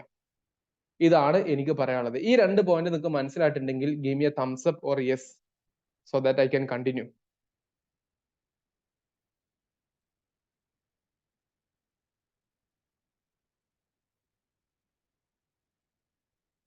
യാ fine fine, thank you guys. Be with me. നമ്മളിത് കുറച്ച് ഏറ്റവും പ്രധാനപ്പെട്ട ചില കാര്യങ്ങൾ പറയാം. നിങ്ങളുടെ ടൈം ഞാൻ ഒരിക്കലും വേസ്റ്റ് ആക്കാൻ ഉദ്ദേശിക്കുന്നില്ല. വളരെ സീരിയസ് ആയിട്ടുള്ള ആസ്പിരൻസ് ആകാൻ വേണ്ടി പോകുന്നവരാണ് നിങ്ങൾ എല്ലാവരും. അതുകൊണ്ട് ഞാൻ ഒരിക്കലും വേസ്റ്റ് ആക്കി പറ്റില്ല. സോ വളരെ കൃത്യമായിട്ട് പറയുന്ന കാര്യങ്ങൾ മനസ്സിലാക്കി വെക്കുക. ഇനി ഒരു ഷെഡ്യൂൾ വേണം നിങ്ങളുടെ പ്രിപ്പറേഷന്. ഈ ഷെഡ്യൂൾ ഇല്ല എങ്കിൽ നിങ്ങളുടെ ഡേ എന്തൊക്കെയോ ആയി മാറും. ഫോർ എക്സാമ്പിൾ, ഇന്ന് രാവിലെ നിങ്ങൾ എണീറ്റ് എപ്പോഴാ? നോമ്പുള്ള ആൾക്കാരാണ് സർ 4:30, എന്നിട്ട് വീണ്ടും ഉറങ്ങി 8:30 എണീറ്റു. നോമ്പില്ലാത്ത ആൾക്കാർ ആസ് യൂഷ്വൽ 7 മണിക്ക് എണീറ്റു, അല്ല സർ 8:30 ഇങ്ങനെ പല ദിവസങ്ങളിൽ പല ടൈമും ഡേറ്റും നമുക്ക് വരും. നമ്മുടെ ഉറക്കം ഷെഡ്യൂൾ അവിടുന്ന് തന്നെ തെറ്റും. അപ്പൊ നമുക്ക് വേണ്ടത്, നമ്മൾ UPSCക്ക് സെൽഫ് സ്റ്റഡി കുറച്ച് റിസ്ക് ആണ് കേട്ടോ. ഞാൻ അതോടെ ഒന്ന് പറഞ്ഞു തരാവേ ഇൻ ബിറ്റ്വീൻ. കാരണം സെൽഫ് സ്റ്റഡി എന്ന് പറയാൻ കാരണം, നമുക്ക് പുസ്തകങ്ങൾ മാത്രമായിരുന്നെങ്കിൽ UPSCക്ക് സെൽഫ് സ്റ്റഡി മതിയായിരുന്നു. പക്ഷെ പുസ്തകങ്ങൾ മാത്രമല്ല, UPSC ഓവറോൾ ഡെവലപ്മെന്റ്. അതിൽ എക്സ്പീരിയൻസ്ഡ് ആയിട്ടുള്ള മെന്റേഴ്സിന്റെ സപ്പോർട്ട് നമുക്ക് എത്രമാത്രം കിട്ടുന്നോ അത്രയും നല്ലതാണ്. അതുകൊണ്ടാണ് ഞാൻ ഇടയ്ക്ക് നിങ്ങൾ കോച്ചിങ് പോകുന്നതിന്റെ ആവശ്യകത എന്ന രീതിയിൽ പലപ്പോഴും പറയുന്നത്. അല്ലെങ്കിൽ നിങ്ങൾക്ക് എന്ത് ചെയ്യണം, അത്രമാത്രം സപ്പോർട്ട് ചെയ്യാൻ പറ്റുന്ന വേറെ മെന്റേഴ്സ് ഒക്കെ പരിചയത്തിൽ വേണം. എന്നാൽ പിന്നെയും കുഴപ്പമുണ്ടാവില്ല. ഓക്കെ, അപ്പൊ നിങ്ങൾ ഒരു ഷെഡ്യൂൾ ഉണ്ടാക്കുക. ആ ഷെഡ്യൂൾ എന്ന് പറഞ്ഞു കഴിഞ്ഞാൽ വളരെ പെർഫെക്റ്റ് ആയിരിക്കണം. അതായത് നിങ്ങളിപ്പോൾ കോച്ചിങ്ങിന് പോകുന്ന ആൾക്കാരാണെങ്കിൽ 9 മണിക്ക് ക്ലാസ് തുടങ്ങുന്നു, 4 മണി വരെ ക്ലാസ് ഉണ്ടെന്ന് വിചാരിക്കുക. അപ്പൊ അത് ക്ലാസ്സിന് വേണ്ടി മാറ്റി വെക്കുക. പക്ഷെ അല്ലാത്ത രാവിലത്തെ ടൈം ഉണ്ടല്ലോ, ഈവനിങ്ങത്തെ ടൈം ഉണ്ടല്ലോ, ഇത് നിങ്ങൾ കൃത്യമായിട്ട് പ്ലാൻ ചെയ്യണം. എപ്പോൾ ന്യൂസ് പേപ്പർ വായിക്കും, എപ്പോൾ നിങ്ങൾ റിവൈസ് ചെയ്യും. ഈ റിവിഷൻ വളരെ ഇമ്പോർട്ടൻ്റ് ആണ്. കുറെ കുട്ടികൾ ഇത് റിവിഷൻ ചെയ്യാൻ വേണ്ടി വെക്കാറില്ല. അതുകൊണ്ട് തന്നെ അവസാനം അയ്യോ ഇത് കുറെ ഉണ്ടല്ലോ നോട്ട് എഴുതാൻ പഠിക്കാൻ എന്നൊക്കെ വിചാരിച്ചിട്ട് നമ്മൾ ഇങ്ങനെ അതിന്റെ പിന്നാലെ പോകും. റിവിഷൻ ഇല്ലാതിരിക്കും. അതും നമ്മുടെ ലേണിംഗ് പ്രോസസ്സിനെ നെഗറ്റീവ് അടിക്കും. അപ്പൊ ഞാൻ പറയുന്നത് നിങ്ങൾ മെറ്റീരിയൽസിന്റെ എണ്ണം കുറക്കുക എന്ന് പറയുന്നതിന്റെ ഉദ്ദേശം റിവിഷൻ കൂട്ടാൻ വേണ്ടിയാണ്. ഇല്ലെങ്കിൽ നിങ്ങൾ എന്ത് ചെയ്യും? ഇപ്പോ നിങ്ങൾ ഹിസ്റ്ററിക്ക് വേണ്ടി ഒരു പുസ്തകം വായിച്ചു, ഇത് വായിച്ചു കഴിഞ്ഞിട്ട് നിങ്ങൾ അത് റിവൈസിന് പകരം അപ്പുറത്ത് നിങ്ങൾ വേറെ ബുക്ക് വരട്ടണം, അത് വായിക്കല്ലേ അങ്ങോട്ട് പോകും. പക്ഷെ നിങ്ങൾ ഇത് വായിച്ചിട്ട് ഇതിൽ തന്നെ നിങ്ങൾ അഷ്യൂർഡ് ആയിട്ട് ഇരുന്നിട്ട് ഇതിന്റെ റിവിഷൻ നടത്തി നോക്കിക്കേ, ഈ ലേണിങ്സ് ഫുള്ള് നിങ്ങളുടെ കയ്യിലുണ്ടാവും. അപ്പൊ റിവിഷൻ മെറ്റീരിയൽസിന്റെ എണ്ണം കുറക്കാൻ പറഞ്ഞതുപോലെ തന്നെ റിവിഷന്റെ എണ്ണം കൂട്ടുക എന്നുള്ളതും വളരെ പ്രധാനപ്പെട്ട കാര്യം. അപ്പൊ നിങ്ങളൊരു ഷെഡ്യൂൾ ഇല്ലാതിരിക്കരുത്. ഷെഡ്യൂൾ ഇല്ല എങ്കിൽ ഒരു പരുവത്തിലാകും കേട്ടോ. പിന്നെ MCQs പതിയെ പതിയെ ചെയ്തു തുടങ്ങണം. And answer writing. MCQs പ്രിലിംസിനും ആൻസർ റൈറ്റിംഗ് മെയിൻസിനുമാണ്. ഓക്കെ, മെയിൻസിന് ആൻസർ റൈറ്റിംഗും MCQs എന്തിനാണ്? പ്രിലിംസിനാണ്. പ്രിലിംസ് എൻട്രൻസ് റൗണ്ട് ആണെന്ന് നിങ്ങൾക്ക് അറിയാലോ, നമ്മുടെ യൂട്യൂബിലെ വീഡിയോ ഉണ്ട്, അതിൽ കൃത്യമായിട്ട് പറയുന്നുണ്ടല്ലോ. ഓക്കെ, അപ്പൊ ഇത് ചെറുതായിട്ട് തുടങ്ങിയാൽ മതി, വലിയ രീതിയിൽ തുടങ്ങണ്ട. വലിയ രീതിയിൽ തുടങ്ങാറുണ്ടെങ്കിൽ നമുക്ക് അതിന്റെ ചെറുതായിട്ട് ഇമ്പ്രൂവ്മെന്റ് കൊണ്ടുവരേണ്ടതാണ് രണ്ടും, പ്രിലിംസ് ആണെങ്കിലും മെയിൻസ് ആണെങ്കിലും. അപ്പൊ ഇതിനു വേണ്ടി നമുക്ക് ചെയ്യാൻ പറ്റുന്നത് ചില യൂണിറ്റ് ടെസ്റ്റുകൾ ചെയ്യാന്നുള്ള, കുഞ്ഞു കുഞ്ഞു ടെസ്റ്റുകൾ ചെയ്യുക. ഒരു 10 ക്വസ്റ്റ്യൻ 20 ക്വസ്റ്റ്യൻ ഒക്കെ എടുത്ത് ചെയ്തു വെക്കുക. എന്നിട്ട് 20 എത്ര ശരിയായി? 1. നല്ല കാര്യമാണ്, ട്രൂലി സെയിം. ഞങ്ങൾക്ക് പ്രിപ്പറേഷൻ ആരംഭിച്ച സമയത്ത് 20 ക്വസ്റ്റ്യൻ കാണുമ്പോൾ നമ്മൾ ജീവിതത്തിൽ കണ്ടിട്ടുണ്ടാവില്ല ഇങ്ങനത്തെ ക്വസ്റ്റ്യൻസ്. ഫോർ എക്സാമ്പിൾ, ഞാൻ ഹിസ്റ്ററിയുടെ ഫാക്കൽറ്റിയാണ്, ഗ്രാജുവേഷൻ ഹിസ്റ്ററി ആണ്, PG ഹിസ്റ്ററി ആണ്, 6 times നെറ്റ് ഹോൾഡർ ആണ്. ഞാൻ നെറ്റിന് വേണ്ടി ഓൾ ഇന്ത്യ ക്ലാസ് എടുക്കുന്ന ആളാണ്. അപ്പൊ ഹിസ്റ്ററിയിലെ ചില ക്വസ്റ്റ്യൻസ് കാണുന്ന സമയത്ത് അന്നൊക്കെ ഞാൻ വിചാരിച്ചിട്ടുണ്ടായിരുന്നു ഇതൊക്കെ നമ്മൾ എവിടെ പഠിച്ചേ എന്ന് തോന്നിപ്പോകും, സ്വാഭാവികം. അപ്പൊ അങ്ങനത്തെ ഒരുപാട് ക്വസ്റ്റ്യൻസ് ഉണ്ടാവും. അതുപോലെ നമ്മൾ എല്ലാവരും ഗ്രാജുവേഷൻ കഴിഞ്ഞ് വരുന്ന ആൾക്കാരത് കൊണ്ട് തന്നെ എസ്പെഷ്യലി യൂണിവേഴ്സിറ്റികളിൽ ഗ്രാജുവേഷൻ കഴിഞ്ഞ് വരുന്ന കുട്ടികൾ എന്താ സംഭവിക്കുക? നിങ്ങൾക്ക് 3 മണിക്കൂറിന്റെ മെയിൻസ് ആൻസർ റൈറ്റിംഗ് അല്ലെങ്കിൽ 3 മണിക്കൂറിന്റെ ക്വസ്റ്റ്യൻ പേപ്പർ തരുമല്ലോ സെമസ്റ്റർ എക്സാമിനേഷന്. അത് ഇഷ്ടംപോലെ എഴുതാൻ പറ്റില്ലോ. UPSC ആണ്, ഇഷ്ടം പോലെ എഴുതാൻ പറ്റത്തില്ല. കൃത്യമായിട്ടുള്ള ഏരിയ തന്നിട്ടുണ്ടാവും. അതിനകത്ത് വൃത്തിക്ക് ചിട്ടയോടെ പോയിന്റ് വൈസ് ആയിട്ട് എഴുതേണ്ടി വരും. അങ്ങനത്തെ ഒരു എക്സാമിനേഷൻ ആണ് മെയിൻസ് ആൻസർ റൈറ്റിംഗ്. നമ്മൾ അതിന്റെ ഒരു സ്പെഷ്യൽ സെഷനും ക്ലാസ്സുകളൊക്കെ നിങ്ങൾക്ക് ഫ്രീ ആയിട്ട് തന്നെ നമ്മൾ ചെയ്തു തരുന്നുണ്ട്. അപ്പൊ അങ്ങനത്തെ കാര്യങ്ങളൊക്കെ മാക്സിമം യൂട്ടിലൈസ് ചെയ്യുക. യൂട്യൂബിൽ ഇപ്പോൾ പ്രിലിംസിന്റെ വീഡിയോ വന്നതുപോലെ മെയിൻസിന്റെ വീഡിയോസ് ഒക്കെ വരും. അപ്പൊ അങ്ങനത്തെ കാര്യങ്ങളൊക്കെ കൃത്യമായിട്ട് മനസ്സിലാക്കുക കേട്ടോ. പിന്നെ ഡെയിലി എന്തെങ്കിലും ഒരു ന്യൂ റീഡിങ് അല്ലെങ്കിൽ ന്യൂസ് പേപ്പർ റീഡിങ് ചെയ്യുക. ഡെയിലി കുറച്ചെങ്കിലും ഒരു വസ്തു വായിക്കാൻ വേണ്ടി ശ്രമിക്കുക. കാരണം നമുക്ക് ഒരുപാട് പഠിക്കാനുണ്ട്. സത്യം പറഞ്ഞു കഴിഞ്ഞാൽ ഒരുപാട് അറിഞ്ഞാൽ നിങ്ങൾ പേടിപ്പിക്കല്ല, സിലബസ് അടിസ്ഥാനത്തിൽ നമുക്ക് ഒരുപാട് പഠിക്കാനുണ്ട്. അത് വൃത്തിക്ക് കൃത്യമായിട്ട് നിങ്ങൾ പഠിക്കുന്നുണ്ടോ? നിങ്ങളുടെ learning process as such good ആയിരിക്കും. അതിന് നിങ്ങൾ കൃത്യമായിട്ട് എന്ത് ചെയ്യുക? ഒരു ടൈം മാറ്റി വെക്കുക. അപ്പൊ റിവിഷന് നിങ്ങൾ കൃത്യം ടൈം മാറ്റി വെക്കുക. ഒരു ദിവസം 2 മണിക്കൂറെങ്കിലും നിങ്ങൾ റിവിഷന് വേണ്ടി മാറ്റി വെക്കണം, നിങ്ങൾ ഡെയിലി ക്ലാസ്സിന് പോയി പഠിക്കാൻ ഉദ്ദേശിക്കുന്ന ആൾക്കാരാണ് എങ്കിൽ. എന്നിട്ട് എന്ത് ചെയ്യുക? നിങ്ങൾ ഒരു 1 hour എങ്കിലും പുതിയ കാര്യങ്ങൾ പഠിക്കാൻ വേണ്ടിയുള്ള ഒരു ശ്രമവും നടത്തുക. ഇതാണ് ബേസിക്കലി നിങ്ങൾ ചെയ്യേണ്ടത്. ഓക്കെ, യൂട്യൂബിന്റെ ഡീറ്റെയിൽസും കാര്യങ്ങളൊക്കെ നമ്മുടെ ഗ്രൂപ്പിൽ വീഡിയോസ് ഇടുമ്പോൾ നിങ്ങൾക്ക് കിട്ടും കേട്ടോ. ഫൈൻ, യൂട്യൂബിൽ കാര്യങ്ങളൊക്കെ ഗ്രൂപ്പിൽ ഇടുമ്പോൾ കിട്ടും, ഗ്രൂപ്പിൽ വരും അങ്ങനത്തെ വീഡിയോസും കാര്യങ്ങളൊക്കെ. നമ്മുടെ ഗ്രൂപ്പിലുണ്ടല്ലോ, ഏതെങ്കിലും ഒരു ഗ്രൂപ്പ്, ടെലിഗ്രാമിലോ വാട്സാപ്പിലോ ഉണ്ടല്ലോ, രണ്ടിലും അത് പോസ്റ്റ് ചെയ്യും കേട്ടോ. ഓക്കെ, അപ്പൊ ഗായ്സ് ഞാനിവിടെ ഇതൊന്നും വായിക്കണം ഒന്ന് വൃത്തിക്ക് വേണ്ടി. എന്നിട്ട് നിങ്ങൾ ചെയ്യേണ്ട കാര്യം എന്താണ്? ഒരിക്കലും സിലബസിനെ ഇഗ്നോർ ചെയ്യരുത്. രണ്ടാമത്, ഒരുപാട് മെറ്റീരിയൽസിന്റെ പിന്നാലെ പോകരുത്. 3, ഷെഡ്യൂൾ ഇല്ലാതെ നിങ്ങളുടെ പഠനം നിങ്ങൾ ക്രമീകരിക്കരുത്. 4-മത്തത്, MCQs ആൻസർ റൈറ്റിംഗ് നിങ്ങൾ മറക്കരുത്. അതായത് ഇടയ്ക്ക് അത് പ്രാക്ടീസ് ചെയ്തേ പറ്റൂ. 5-മത്, നിങ്ങൾ ഡെയിലി എന്തെങ്കിലുമൊക്കെ വായിക്കാനും ശ്രമിക്കുക, ചെയ്യാതിരിക്കരുത്. ഈ 5 കാര്യങ്ങൾ നിങ്ങൾക്കുണ്ടോ, ഡെഫിനറ്റ്ലി ഗായ്സ് നിങ്ങൾ ഒറ്റ വാക്ക് ഞാൻ പറയുന്നുള്ളൂ, ശരിയായ രീതിയിലുള്ള റൈറ്റ് സ്റ്റെപ്പ് ആയിരിക്കും. അത് ചെറുതാവട്ടെ വലുതാവട്ടെ, ശരിയായ രീതിയിൽ എക്സാമിന് ആവശ്യമായിട്ടുള്ള രീതിയിലുള്ള നല്ല ചുവടുവെപ്പായിരിക്കും. അത് വലിയ വെപ്പൊന്നാവില്ല, പക്ഷെ ചെറുതായി നിങ്ങൾക്ക് ഇങ്ങനെ ഇമ്പ്രൂവ്മെന്റ് കൊണ്ടുവരാൻ പറ്റും. നിങ്ങൾക്ക് നല്ല ഇമ്പ്രൂവ്മെന്റ്സ് ഫീൽ ചെയ്യും. 2 മാസം കൊണ്ട് തന്നെ നിങ്ങൾക്ക് ഒരുപാട് മാറ്റങ്ങൾ വരും. ഒരുപാട് മാറ്റങ്ങൾ എന്ന് പറഞ്ഞു കഴിഞ്ഞാൽ ഇതിനനുസരിച്ച് നിങ്ങൾ വായിക്കുന്നുണ്ട്, ഇതിനനുസരിച്ച് നിങ്ങൾ ചെയ്യുന്നുണ്ട്, ഇത് നിങ്ങൾ ചെയ്യുന്നുണ്ട്, ഇത് നിങ്ങൾ ട്രൈ ചെയ്യുന്നുണ്ട്, ഇത് നിങ്ങൾ ട്രൈ ചെയ്യുന്നുണ്ട്, ഇത് നിങ്ങൾ കീപ്പ് ഓൺ ചെയ്യുന്നുണ്ട് എന്നുണ്ടെങ്കിൽ നിങ്ങൾ ഈ പറഞ്ഞിട്ടുള്ള ഇംഗ്ലീഷിന്റെ fear, the fear of language of English, അത് പോയി കിട്ടും. കുറച്ച് ധൈര്യം വരും, പഠിച്ച കാര്യങ്ങൾ ചിന്തിക്കാൻ തുടങ്ങും, അപ്പൊ സംസാരിക്കാനുള്ള കഴിവിലോട്ട് അതെത്തും. അങ്ങനെ പല കാര്യങ്ങളും നിങ്ങൾക്ക് ലഭ്യമാക്കുന്ന ഒന്നായിരിക്കും ഈ 5 കാര്യങ്ങൾ നിങ്ങൾ കൃത്യമായിട്ട് ഫോക്കസ് ചെയ്യുകയാണെങ്കിൽ. Is that clear, guys? Give me a reply.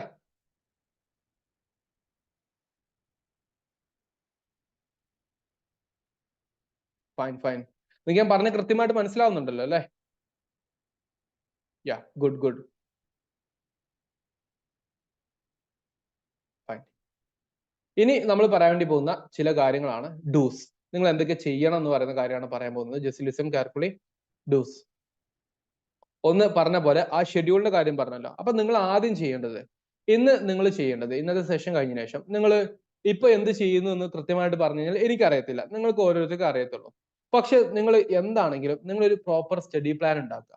അതായത് ഇപ്പൊ നിങ്ങൾ 2025 എക്സാമിനേഷൻ എഴുതുന്ന ആൾക്കാരാണെങ്കിലും 2026 എക്സാമിനേഷൻ എഴുതുന്ന ആൾക്കാരാണെങ്കിലും കുറച്ച് സീരിയസ് ആയിട്ട് ഞാൻ ഈ പറയുന്ന കാര്യങ്ങൾ കേൾക്കുക. സീരിയസ് ആയിട്ട് കേൾക്കുക.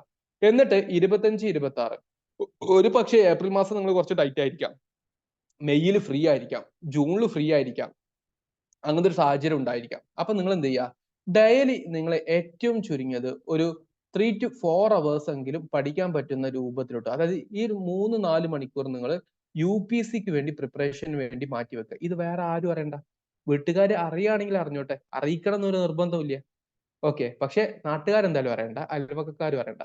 നിങ്ങൾ സ്വന്തമായിട്ട് ഒരു ഡെഡിക്കേറ്റഡ് ടൈം അതിന് മാറ്റി വെക്കുക. ബെസ്റ്റ് ടൈം മോർണിംഗ് ആണെങ്കിൽ അത് കൊടുക്കുക, രാത്രി എല്ലാ വർക്കും കഴിഞ്ഞിട്ടാണെങ്കിൽ അതിന് കൊടുക്കുക. അപ്പൊ ഒരു പ്രോപ്പർ സ്റ്റഡി പ്ലാൻ വേണം.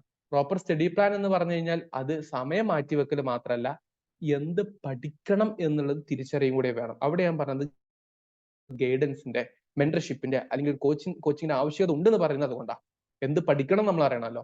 പിന്നെ റിവിഷൻ ടൈം, ഡെഫിനറ്റ്ലി നിങ്ങളുടെ ഈ സ്റ്റഡി പ്ലാന്റെ അകത്ത് ഞാൻ പറഞ്ഞ പോലെ ഒരു 1 to 2 hours എങ്കിലും നിങ്ങൾ ഡെയിലി റിവിഷന് വേണ്ടി മാത്രം മാറ്റി വെക്കണം. What is revision and study time? Study time പറഞ്ഞാൽ നിങ്ങൾ ടോട്ടൽ ഇരുന്ന് പഠിക്കുന്ന ടൈം ആയിരിക്കാം സ്റ്റഡി ടൈം. അന്ന് നിങ്ങൾ എന്ത് ചെയ്തു, അന്ന് ക്ലാസ് കേട്ട നോട്ട്സ് എഴുതിയെടുത്തു. ആ നോട്ട്സും കാര്യങ്ങളൊക്കെ നിങ്ങൾ വീണ്ടും ഒന്നുകൂടെ റെഫർ ചെയ്യുന്നു, വായിക്കുന്നു, എഴുതിയെടുക്കുന്നു, ഇങ്ങനത്തെ കാര്യം സ്റ്റഡി ടൈം. പക്ഷെ നിങ്ങൾ അത് പഠിക്കാൻ വേണ്ടി മാത്രം, റിവൈസ് ചെയ്യാൻ വേണ്ടി മാത്രം എടുക്കുന്ന ടൈമാണ് റിവിഷൻ ടൈം. ഇതാണ് ഭയങ്കര പവർഫുൾ ആയിട്ട് വരുന്നത്. എന്നിട്ട് എന്ത് ചെയ്യുക, നിങ്ങൾ പ്രീവിയസ് ഇയർ ക്വസ്റ്റ്യൻസും കാര്യങ്ങളൊക്കെ ഒന്ന് അനലൈസ് ചെയ്യുക. ആ ടോപ്പിക്കിൽ നിന്നും മുമ്പ് ചോദിച്ചിട്ടുള്ള PYQs എന്തൊക്കെയാണ്, പ്രീവിയസ് ഇയർ ക്വസ്റ്റ്യൻസ്. അതിനനുസരിച്ച് കുറച്ച് MCQs പ്രാക്ടീസ് ചെയ്യുക. പ്രിലിംസിന്റെ അതിന്റെ മെയിൻസ് ആൻസർ റൈറ്റിംഗ് ചെയ്യാൻ വേണ്ടി ശ്രമിക്കുക. ഇത്രയും കാര്യങ്ങൾ നിങ്ങൾ ചെയ്തോ, ഞാൻ നേരത്തെ പറഞ്ഞ ആ ഒരു കാര്യത്തിലോട്ട് വളം വെച്ച് കൊടുത്ത് അതിന് നല്ല പോലെ വളർത്തിയെടുക്കുന്ന കാര്യങ്ങളാണ് ഈ പറഞ്ഞിരിക്കുന്ന 5 കാര്യങ്ങളും. പിന്നെ ഓപ്ഷണൽ സബ്ജക്ട് എന്ന് പറയുന്ന ഒരു കാര്യമുണ്ട്. ഇത് നിങ്ങൾ പ്രിപ്പറേഷൻ ആരംഭിച്ചിട്ട് ഒരു 1.5-2 മാസം കഴിഞ്ഞിട്ട് മാത്രം ആലോചിക്കേണ്ട ഒരു ടോപ്പിക്കാണ് ഓപ്ഷൻ സബ്ജക്ട്. നിങ്ങൾ പറയും, സർ ഞാൻ ഗ്രാജുവേഷൻ ഇംഗ്ലീഷ് ആയിരുന്നു, അതുകൊണ്ട് ഇംഗ്ലീഷ് എനിക്ക് കുഴപ്പമൊന്നുമില്ല.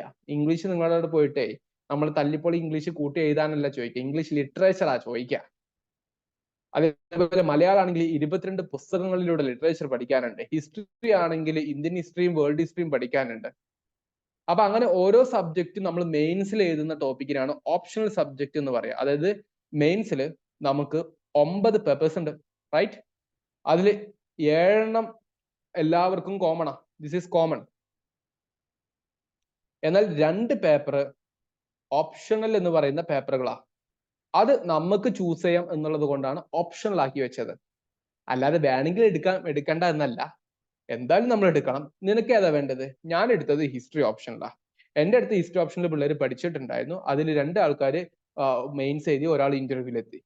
ഓക്കെ, സോ ഓപ്ഷണൽ എന്ന് പറയുന്ന ഒരു കാര്യമുണ്ട്. അങ്ങനെ നമുക്ക് എന്ത് ചെയ്യാം, വേണമെങ്കിൽ ചൂസ് ചെയ്യാം. ഓപ്ഷണൽ എന്ന് പറയുന്നത് നിങ്ങൾക്ക് ഏതാ ഇഷ്ടം അത് നിങ്ങൾ മനസ്സിലാക്കിയിട്ട് അതിന് അവിടെ 1.5 മാസം സമയം കൊടുക്കണം എന്ന് പറഞ്ഞത്. അതായത് നിങ്ങൾ ഗ്രാജുവേഷനിൽ ഇന്ന സബ്ജക്ട് പഠിച്ചു എന്നുള്ളത് കൊണ്ട് അത് തന്നെ ഓപ്ഷൻ എടുക്കണം എന്ന് നിർബന്ധമില്ല. ഓക്കെ, ചിലപ്പോൾ നിങ്ങൾ വെറുതെ എടുത്തതായിരിക്കാം ഇംഗ്ലീഷ് എന്ന് പറയുന്നത്, അല്ലെങ്കിൽ BCom എന്ന് പറയുന്നത്. ചിലപ്പോൾ BComല് ഞാൻ പറയാൻ കാരണം ഓപ്ഷണൽ എന്ന് പറയുന്നത് സംതിങ് വാട്ട്, ഓപ്ഷണൽ എന്ന് പറയുന്നത് അത് എക്സാം ക്ലിയർ ചെയ്യാനുള്ള പ്രധാനപ്പെട്ട ഒരു മാനദണ്ഡമാണ്. കാരണം 500 മാർക്കിന്റെ ഒരു ചോദ്യം നമുക്ക് അവിടെ വരാൻ വേണ്ടി പറ്റുന്നുള്ള 500 മാർക്ക് ഈ ഓപ്ഷനിൽ മാത്രം ചോദിക്കും. അപ്പൊ അങ്ങനത്തെ കാര്യങ്ങളൊക്കെ നമുക്ക് കൃത്യമായിട്ട് മനസ്സിലാക്കണം എന്നുണ്ടെങ്കിൽ ഞാൻ പറയുന്നത് 1.5 മാസം സമയം കൊടുക്കുക. അപ്പൊ നിങ്ങൾക്ക് തിരിച്ചറിയും നിങ്ങൾക്ക് ഏത് ഓപ്ഷൻ സബ്ജക്റ്റ് ആയിരിക്കും ഒന്നുകൂടി നന്നാവുക എന്നുള്ളത്. കാരണം 1.5 മാസത്തിനുള്ളിൽ നിങ്ങൾ കുറെ സബ്ജക്റ്റുകൾ പരിചയപ്പെടുമ്പോഴേ അപ്പൊ നിങ്ങൾക്ക് തോന്നും, ഈ സബ്ജക്ട് ഓപ്ഷൻ എടുത്താൽ കുഴപ്പമില്ല, കാരണം ഇതിന് എനിക്ക് നല്ല മെന്റർ ഉണ്ട്, നല്ല റിസോഴ്സസ് ഉണ്ട്, ഇത് എങ്ങനെ അപ്രോച്ച് ചെയ്യണമെന്നുള്ള ഐഡിയ അദ്ദേഹം എനിക്ക് പറഞ്ഞു തരുന്നുണ്ട്. ഇത്രയും കാര്യങ്ങൾ തോന്നുവാണോ, നിങ്ങൾക്ക് ഓപ്ഷനിൽ ചൂസ് ചെയ്യാം. ഓപ്ഷനിൽ സെപ്പറേറ്റ് ആക്ച്വലി പഠിക്കേണ്ട ഒരു ടോപ്പിക്കാണ്. കേട്ടോ.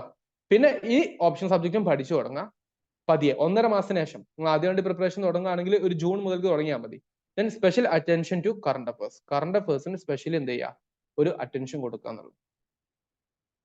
Special attention to current affairs. Current അഫേഴ്സിന് ഒരു സ്പെഷ്യൽ ആയിട്ടുള്ള അറ്റൻഷൻ കൊടുക്കുക. കറണ്ട് അഫേഴ്സിന് സ്പെഷ്യൽ അറ്റൻഷൻ കൊടുക്കുക എന്ന് പറഞ്ഞാൽ ഇത്രയേ ഉള്ളൂ.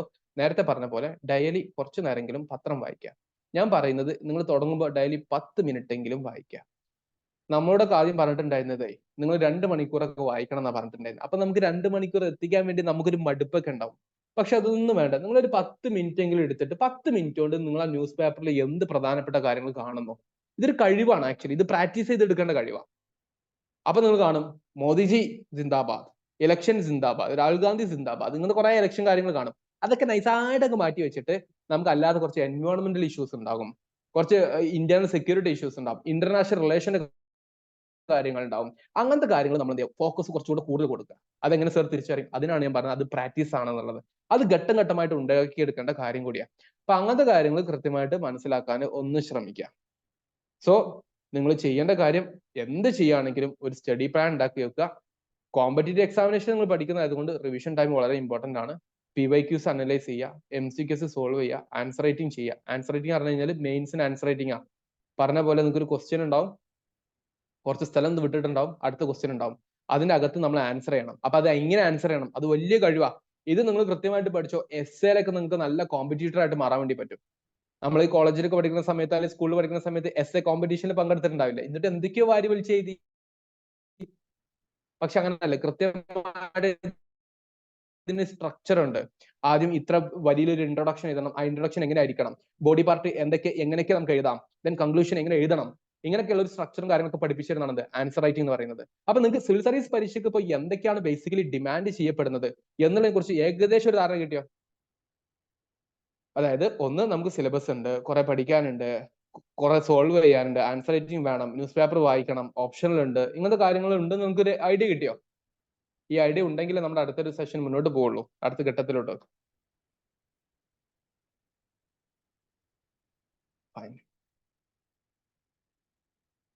ഓക്കെ, ഇനി പറയാൻ വേണ്ടി പോകുന്നൊരു കാര്യം, നിങ്ങളെ ഈ UPSC പ്രിപ്പറേഷനിൽ എങ്ങനെ നിങ്ങൾ എന്തൊക്കെ ചെയ്യണം എന്നുള്ളതിന്റെ ഒരു ജനറൽ ഒരു കാര്യം കൂടി പറഞ്ഞിട്ട് ചില കാര്യങ്ങളാണ് പറയാൻ ഉദ്ദേശിക്കുന്നത്. ഒന്ന് നോക്കുക.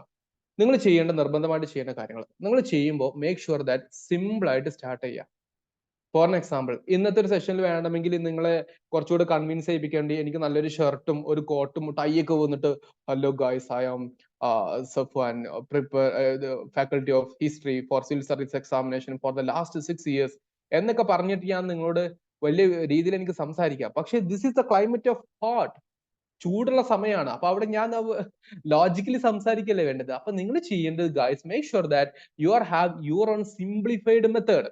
നിങ്ങൾ വളരെ സിമ്പിൾ ആയിട്ട് നിങ്ങൾ കാര്യങ്ങൾ അപ്രോച്ച് ചെയ്യുക. നിങ്ങൾക്ക് എന്താണ്, കാരണം ഓരോരുത്തരും ഡിഫറെന്റ് ആണ് ഇവിടെ, അല്ലെ? എന്റെ കഴിവായിരിക്കില്ല നിങ്ങൾക്കുണ്ടാവുന്നത്, നിങ്ങളുടെ കഴിവായിരിക്കില്ല എനിക്കുണ്ടാവുന്നത്. അപ്പൊ കഴിവുകളെ മനസ്സിലായിട്ട് നമ്മൾ ചെയ്യണം. അതിന് ഏറ്റവും നല്ല വഴി സിമ്പിൾ ആയിട്ട് പഠിച്ചു തുടങ്ങുക എന്നുള്ള. സിമ്പിൾ ആയിട്ട് പഠിച്ചു തുടങ്ങുമ്പോൾ നിങ്ങൾക്ക് സ്കില്ലുകൾ വേണം, കുറച്ച് സ്കില്ലുകൾ. ഇല്ലെങ്കിൽ പ്രശ്നം എന്താ വെച്ചാല് എല്ലാവരും പഠിക്കണ പോലെ അയ്യോ ഇത് വായിക്കുമ്പോൾ എനിക്ക് ഉറക്കം വരുന്നേ എന്ന് നിങ്ങൾ പറഞ്ഞു പോകും. അതല്ല വേണ്ടത്. പഠിക്കുന്ന സമയത്ത് learn the art of note making and learning. ഇതൊരു സ്കില്ലാണ്. ഇത് പ്രത്യേകം ഒരു ട്രെയിൻ ചെയ്തെടുക്കേണ്ട സ്കില്ലാണ്. എന്ന് പറഞ്ഞു കഴിഞ്ഞാല് ഒരു പുസ്തകം കിട്ടിയെന്ന് വിചാരിക്കുക. ആ പുസ്തകത്തെ നിങ്ങൾ എങ്ങനെ വായിക്കണം? ഈ ഹിസ്റ്ററിയിലെ പുസ്തകം നമുക്ക് പണ്ടേ, നമ്മുടെ പ്രശ്നം എന്താ, സ്കൂളിൽ നിന്നായിരിക്കും ചാപ്റ്റർ നമ്മൾ ഹിസ്റ്ററി പഠിച്ചിട്ടുണ്ടാവുക. അവന്മാരാണ് ഈ ടൈം ടേബിൾ ഇടുമ്പോൾ ഉച്ചക്കത്തെ ചോറ് നേരിട്ടുള്ള ഫസ്റ്റ് സബ്ജക്ട് അത് ഹിസ്റ്ററി ആയിരിക്കും. സാറും ഉറങ്ങും, നമ്മളും ഉറങ്ങും. അപ്പൊ നമുക്ക് ഉറക്കം എന്ന് പറയുന്നതും ഹിസ്റ്ററി എന്ന് പറയുന്ന സബ്ജക്റ്റും ഭയങ്കര ക്ലോസ്ലി റിലേറ്റഡ് ആണ് ഫ്രം അവർ സ്കൂൾ ഡേയ്സ്. അപ്പൊ അങ്ങനത്തെ സംഭവം ഉള്ളത് കൊണ്ട് നമുക്ക് അതിവിടെ പറ്റുമോ? ഇല്ല. കാരണം ഇവിടെ നമ്മൾ ഉറങ്ങാനല്ല വരുന്നത്, മറിച്ച് എന്താ, ഈ സ്കില്ലുകളിലൂടെ നമ്മൾ നമ്മളെ തന്നെ ട്രാൻസ്ഫോം ചെയ്തിട്ട് നമ്മൾ ഒരു ഇന്ത്യയെ ഭരിക്കാൻ വേണ്ടി പോകുന്ന സിവിൽ സർവീസ് ഉദ്യോഗസ്ഥരാൻ വേണ്ടി പോവുക. അതിന് നമുക്ക് കുറച്ച് ആർട്ട് പഠിക്കണം. എന്ത് ആർട്ട്? Not making, learning. ഇത് വളരെ സിംപ്ലിഫൈ ചെയ്തിട്ട് എങ്ങനെയൊക്കെ നമുക്ക് വളരെ ഹാപ്പി ആയിട്ട് പഠിക്കാം. സോ ഹാപ്പി ആയിട്ട്, മൂഡ് ഓഫ് ആകാതെ ഹാപ്പി ആയിട്ട് സിമ്പിൾ ആയിട്ട് പഠിക്കാം. ഈ ഒരു കോൺസെപ്റ്റ് ആണ് ഈ സ്കില്ലിൽ വരുന്നത്. അപ്പൊ അങ്ങനത്തെ ഒരു കാര്യം നമ്മൾ പതിയെ പ്രാക്ടീസ് ചെയ്യണം. ഇത് പ്രാക്ടീസ് ചെയ്താൽ കിട്ടുന്ന കാര്യമാണ്. ഇതിന് എക്സ്പേർട്ട് ഗൈഡൻസ് വേണം കേട്ടോ. ഇത് ചുമ്മാ നിങ്ങൾ ഞാൻ ഇങ്ങനെയാണ് പഠിക്കുന്നത് sir, I M okay with this. Yes, you are okay, definitely you are okay, അതൊക്കെ ശരിയാണ്. പക്ഷെ അത് മാത്രമല്ല, നമുക്ക് അത് എങ്ങനെ നോട്ട് ചെയ്തെടുക്കണം, എങ്ങനെ പഠിക്കണം എന്നുള്ള കാര്യം ഒരു എക്സ്പേർട്ടിന്റെ കയ്യിൽ നിന്ന് കിട്ടുന്ന സമയത്ത് എന്ത് സംഭവിക്കും? അത് യഥാർത്ഥത്തിൽ നമ്മുടെ പഠനത്തിന്റെ വെയിറ്റിനെ ഒരുപാട് സിംപ്ലിഫൈ ചെയ്യും, ലഘൂകരിക്കും എന്നുള്ളതാണ്. എന്നിട്ട് എന്ത് ചെയ്യുക? നിങ്ങൾ സ്ട്രോങ് ബേസിക്സിൽ നിന്ന് ആരംഭിക്കുക. നിങ്ങൾ ഒരിക്കലും ദയവ് ചെയ്തിട്ട് വലിയ വലിയ സബ്ജക്റ്റുകൾ എടുത്ത് പോയി വായിക്കാൻ നിൽക്കരുത്. അതായത് നമുക്ക് ഫോർ എക്സാമ്പിൾ നിങ്ങൾ ചിലപ്പോൾ കേട്ടിട്ടുണ്ടാവും, ലക്ഷ്മികാന്ത് എന്ന് പറയുന്ന ഒരു പൊളിറ്റിക്കൽ ലക്ഷ്മികാന്ത് എന്ന് പറയുന്ന ഇന്ത്യൻ പോളിറ്റിയുടെ ഒരു പുസ്തകമുണ്ട്. അത് വലിയൊരു പുസ്തകമാണ്, തലയണയായിട്ട് ഉപയോഗിക്കാൻ പറ്റുന്ന ഒരു പുസ്തകമാണത്. അതിന് ഡിഫറെന്റ് എഡിഷൻസ് ഇറങ്ങുന്നുണ്ട്. അപ്പൊ അങ്ങനത്തെ പുസ്തകങ്ങൾ ഒറ്റയടിക്ക് വായിക്കാൻ നിന്ന് കഴിഞ്ഞാൽ പ്രശ്നം, ആഹാ ഈ കൊല്ലത് തീരാൻ പോകുന്നില്ലല്ലോ എന്ന് വിചാരിച്ചിട്ട് നമ്മൾ പോളിറ്റി എന്ന സബ്ജക്ട് ഇത്രയും പഠിക്കാന്ന് വെച്ചാൽ നമ്മൾ അത്ഭുതപ്പെടും. അതിനേക്കാൾ അപ്പുറത്തോട്ട് എന്താണ് പോളിറ്റി എന്ന് പറയുന്ന സബ്ജക്ട്, അതിൽ എന്തൊക്കെയാണ് പഠിക്കാനുള്ളത്, എല്ലാത്തിനെ കുറിച്ച് മിനിമം ആദ്യം പഠിച്ചു വെച്ച് നോക്കിക്കേ. ഏറ്റവും മിനിമം ആയിട്ട് കുറച്ച് കാര്യങ്ങൾ പഠിച്ചു വെച്ച് നോക്കിക്കേ. എന്നിട്ട് ഈ പുസ്തകം വായിക്കുമ്പോൾ ഇതെനിക്കറിയാലോ, ഇതിന്റെ കോൺസെപ്റ്റ് ഞാൻ പഠിച്ചിട്ടുണ്ടല്ലോ എന്നുള്ള ധാരണ നമുക്ക് എന്ത് ചെയ്യാൻ പറ്റും, പഠിക്കാൻ പറ്റും എന്നുള്ളതാണ്.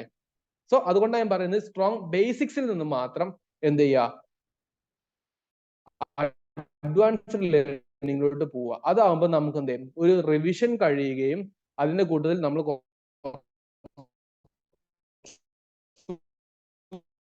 വിശാലമായിട്ട് പഠിക്കുകയും നിങ്ങളുടെ ലേണിംഗ് പ്രോസസ്സ് തുടക്കത്തിൽ നല്ല സെറ്റ് ആവും. ഞാൻ ഇപ്പൊ പറഞ്ഞ കാര്യങ്ങളൊക്കെ തുടക്കത്തിൽ നിങ്ങൾ ചെയ്യേണ്ട കാര്യം.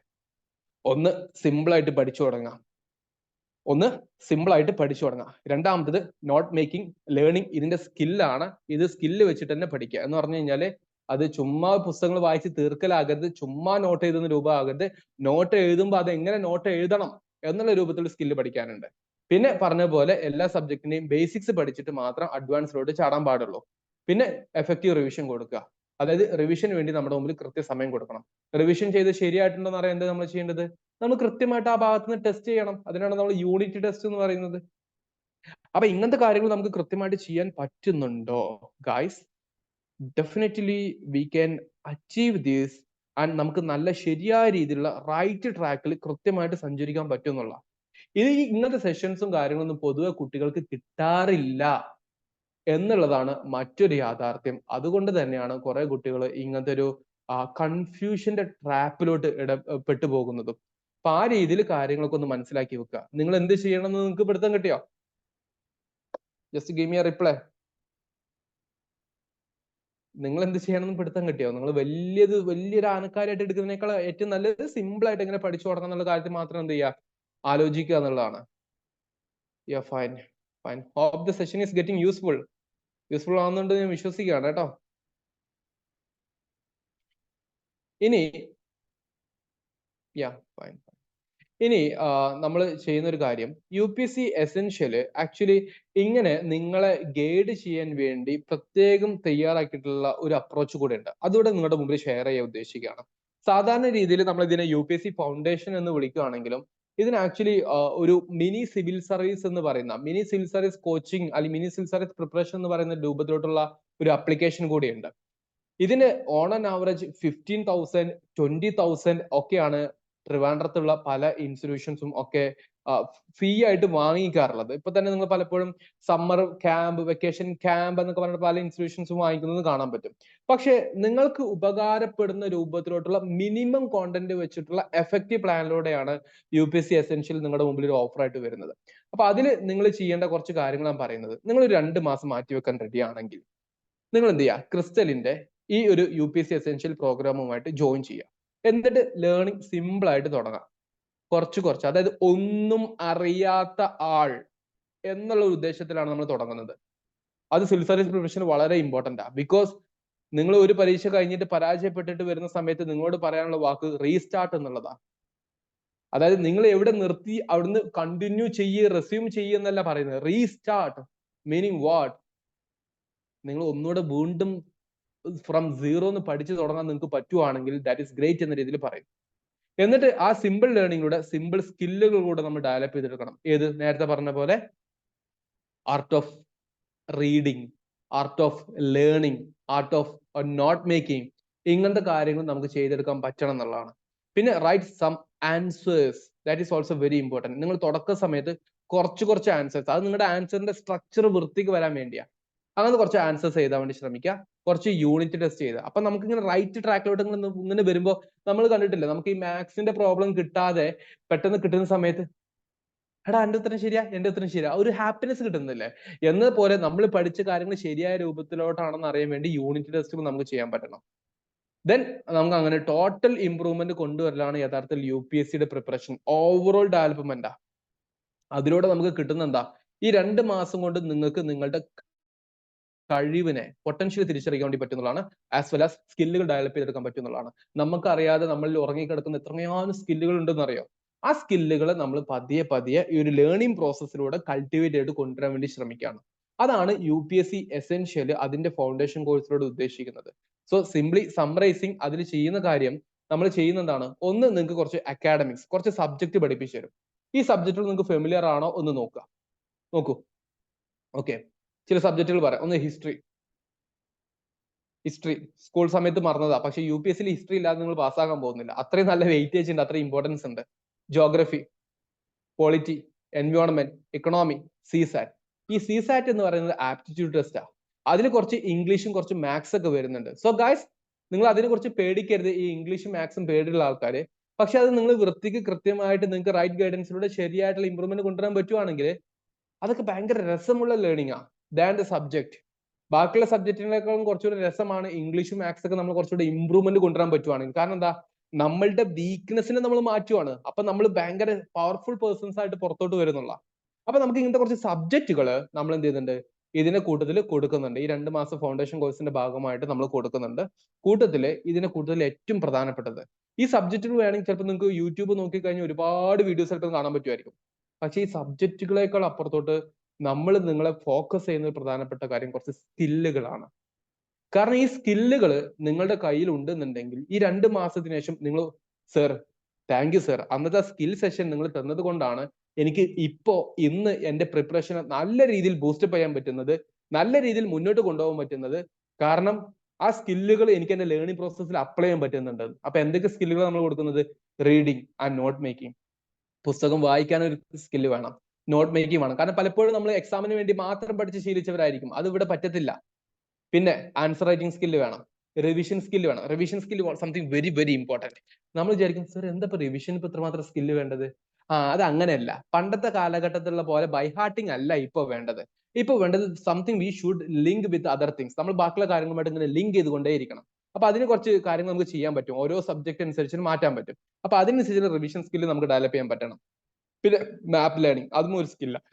ലേണിംഗിൽ വരുന്ന സ്കില്ലാണ് മാപ്പ് ലേണിംഗ് എന്ന് പറയുന്നത്. മാപ്പ് വെച്ചിട്ട് നമുക്ക് ചില കാര്യങ്ങൾ ലിങ്ക് ചെയ്യിപ്പിക്കാൻ പറ്റും എന്നുള്ളത്. അപ്പൊ ആ രീതിയിലൊക്കെ കുറച്ച് കാര്യങ്ങൾ ചെയ്യാൻ വേണ്ടി എന്ത് ചെയ്യുക, കൃത്യമായിട്ട് ഒന്ന് ശ്രമിക്കുക. കൂട്ടത്തില് ടെസ്റ്റുകളും മെന്റർഷിപ്പ് സപ്പോർട്ട് ഉണ്ടാവും. അപ്പൊ നമ്മൾ നിങ്ങൾക്ക് ഈ 2025-26 ഫോക്കസ് ചെയ്യുന്ന, ഈ 2 വർഷം ഫോക്കസ് ചെയ്യുന്ന കുട്ടികളെ ഇപ്പൊ നമ്മൾ നോക്കുന്നത്, അവരെ സംബന്ധിച്ചിടത്തോളം guys, trust this process is going to make you amazing. നിങ്ങൾ വലിയൊരു അമേസിങ് പ്രോസസ്സിലോട്ട് കൊണ്ടുപോകാനുള്ളതാ. നിങ്ങൾക്ക് സബ്ജക്റ്റുകൾ മാത്രമല്ല സ്കില്ലുകൾ കൂടെ കിട്ടുന്നുണ്ട് എന്നുള്ളതാണ് ഇതിന്റെ ഏറ്റവും വലിയ പ്രത്യേകത. സാധാരണ ആരും സ്കില്ലുകൾക്ക് കൂടുതൽ ഇമ്പോർട്ടൻസ് കൊടുക്കാറില്ല, but we are giving that. കാരണം സബ്ജക്റ്റുകൾ എവിടെ നിന്നും കിട്ടും.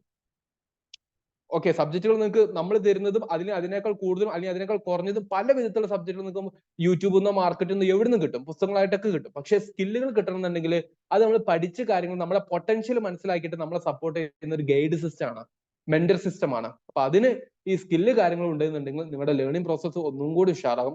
നിങ്ങൾ ഈ 2 മാസത്തെ ഫൗണ്ടേഷൻ കോഴ്സ് കഴിഞ്ഞിട്ട് ജൂൺ മാസത്തിലോ മറ്റൊക്കെ വേണമെങ്കിൽ അടുത്ത ട്രിവാൻഡ്രത്തോട്ട് വലിയ വലിയ കോച്ചിങ് ഇൻസ്റ്റിറ്റ്യൂഷനിൽ പോയി ജോയിൻ ചെയ്തോ. I can guarantee you that ആ ക്ലാസ്സിൽ ഇരിക്കുന്ന 150-200 പിള്ളേരെക്കാൾ എത്രയോ പവർഫുൾ, സ്ട്രോങ് ഇൻ UPSC പ്രിപ്പറേഷനിൽ കിട്ടാൻ വളരെ സാധ്യതയുള്ള കാൻഡിഡേറ്റ് ആയിട്ട് നിങ്ങൾ മാറുന്നുള്ള. ഇത് ഞങ്ങളുടെ സമയത്ത് ഞങ്ങൾക്ക് ആരും പറഞ്ഞു തന്നിട്ടുണ്ടായിരുന്നില്ല. അതുകൊണ്ടാണ് അടുത്തൊരു തലമുറക്ക് നമ്മളിത് കൃത്യമായിട്ട് കൊടുക്കുന്നത്. അപ്പൊ ആ രീതിയിലാണ് നമ്മുടെ കോഴ്സും കാര്യങ്ങളൊക്കെ വരുന്നത്. കോഴ്സിന്റെ ഫീസ് വരുന്നത് ജസ്റ്റ് 2200 രൂപ മാത്രമാണ്. ഞാൻ പറഞ്ഞു 20,000 എബോവ് റുപ്പീസ് വരുന്നത് നമ്മൾ ജസ്റ്റ് 2200 രൂപ മാത്രം വാങ്ങിക്കുന്നുള്ളൂ. 30 സ്റ്റുഡൻസിനെ നമ്മൾ അഡ്മിറ്റ് ചെയ്യുന്നുള്ളൂ. ആ കാര്യം കൂടി പറഞ്ഞുതരാം. Why 30 students? കാരണം ഞാൻ പറഞ്ഞ പോലെ ഇത് സ്കിൽ സെഷൻ ആണ്, കൃത്യമായിട്ട് കുട്ടികളെ ട്രെയിൻ ചെയ്യിപ്പിക്കുന്ന ഒരു സെഷൻ ആണ്. അതിൽ നമുക്ക് 100 പിള്ളേരുടെ ആവശ്യമൊന്നുമില്ല. വെറും 30 പിള്ളേർക്ക് വളരെ കൃത്യമായിട്ടുള്ള രൂപത്തിലോട്ട് അവരെ ട്രെയിൻ ചെയ്യിപ്പിക്കുക എന്നുള്ള ഒരു ഉദ്ദേശം മാത്രം വെച്ചിട്ട് അടുത്ത നല്ലൊരു സിവിൽ സർവീസ് തലമുറയെ ഉണ്ടാക്കിയെടുക്കുക. നല്ല കഴിവുള്ള കുട്ടികൾ ഉണ്ടാക്കിയെടുക്കുക എന്നുള്ളതാണ് നമ്മുടെ ഉദ്ദേശം എന്ന് പറയുന്നത്. അപ്പൊ അതിന്റെ ഭാഗമായിട്ട് we are just focusing on 30 students. നിങ്ങൾക്ക് ആർക്കെങ്കിലും താല്പര്യം ഉണ്ടെന്നുണ്ടെങ്കിൽ ഞാൻ താല്പര്യം ഉണ്ടാക്കണം എന്നേ പറയുള്ളൂ. കാരണം നിങ്ങൾ ഇത്രയും നേരം കഴിഞ്ഞ 1 മണിക്കൂറായിട്ട് ഇവിടെ ഇരുന്നു. മീനിങ് നിങ്ങളൊക്കെ സിവിൽ സർവീസ് പ്രിപ്പയർ ചെയ്യാൻ ഉദ്ദേശിക്കുന്ന ആൾക്കാരാ. ഒരു 200 രൂപ കൊടുത്തിട്ട് രജിസ്ട്രേഷൻ ഉറപ്പിക്കുക. കാരണം 30 സ്റ്റുഡൻസിന് വേണ്ടി മാത്രമേ ഉള്ളൂ.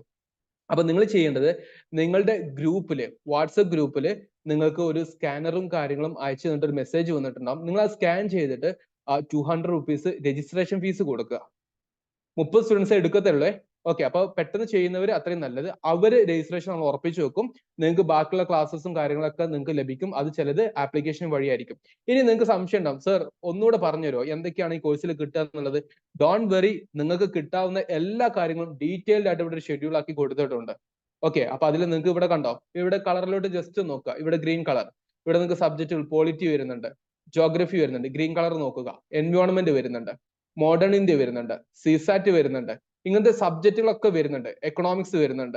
അപ്പൊ ഇങ്ങനത്തെ സബ്ജക്റ്റും കാര്യങ്ങളൊക്കെ നിങ്ങൾക്ക് അതിന്റെ കൂട്ടത്തിൽ വരുന്നുണ്ട്. അതിന്റെ കൂട്ടത്തിൽ നിങ്ങൾക്ക് കണ്ടോ ഇവിടെ വീക്ക്ലി ടെസ്റ്റ് വരുന്നുണ്ട്, വീക്ക്ലി ടെസ്റ്റുകൾ വരുന്നുണ്ട്. അപ്പൊ നിങ്ങൾ പഠിച്ച കാര്യങ്ങൾ നിങ്ങൾ ഉറപ്പിക്കുന്നുണ്ടോ അറിയാൻ വേണ്ടി യൂണിറ്റ് ടെസ്റ്റ് വരുന്നുണ്ട്. അപ്പൊ നമ്മൾ പറഞ്ഞ പോലെ സബ്ജക്ട് യൂണിറ്റ് ടെസ്റ്റ് ആയി. ഇനി വരുന്ന നോക്കിക്കേ, skill session 1, skill session 2, skill session 3, skill session 4, സ്കില്ലുകളുടെ സെഷൻസ് നിങ്ങൾക്ക് കിട്ടുന്നു. ഓക്കെ, അപ്പൊ ക്ലാസ്സസ് സ്കില്ലുകൾ, മെയിൻസിന്റെ സബ്ജക്റ്റുകൾ, കറണ്ട് അഫയേഴ്സിന്റെ ക്ലാസ്സുകൾ, ഓപ്ഷണൽ ഓറിയന്റേഷൻ. അപ്പൊ ഒരു സിവിൽ സർവീസ് ആസ്പിരന്റിന് ആവശ്യമായിട്ടുള്ള അക്കാഡമിക് കോണ്ടന്റുകളും സ്കിൽ ബേസ്ഡ് ആയിട്ടുള്ള കോണ്ടന്റുകളും മുഴുവൻ ലഭ്യമാക്കുന്ന 2 മാസത്തെ പക്ക സ്റ്റഡി പ്ലാൻ ആണ് നമ്മൾ നിങ്ങളുടെ മുമ്പിൽ അവതരിപ്പിക്കുന്നത്. ഗായ്സ്, നിങ്ങൾക്ക് ഈ കോഴ്സിൽ ജോയിൻ ചെയ്തിട്ട് ഉപകാരം കിട്ടിയിട്ടില്ല എന്ന് പറയുകയാണെങ്കിൽ we are ready to refund. അത്രക്കും ഗ്യാരണ്ടി നമ്മൾ തരുന്നുണ്ട്. അത്രക്കും പവർഫുൾ ആയിട്ടുള്ള ഒരു ലേണിംഗ് മെക്കാനിസത്തിലൂടെയാണ് നമ്മൾ നിങ്ങളെ കൊണ്ടുപോകാൻ ഉദ്ദേശിക്കുന്നത്. സോ മൈ ഡിയർ സ്റ്റുഡൻസ്, നിങ്ങൾ ആരെങ്കിലും UPSC എഴുതാൻ ഉദ്ദേശിക്കുന്നുണ്ടോ? Start with this programme.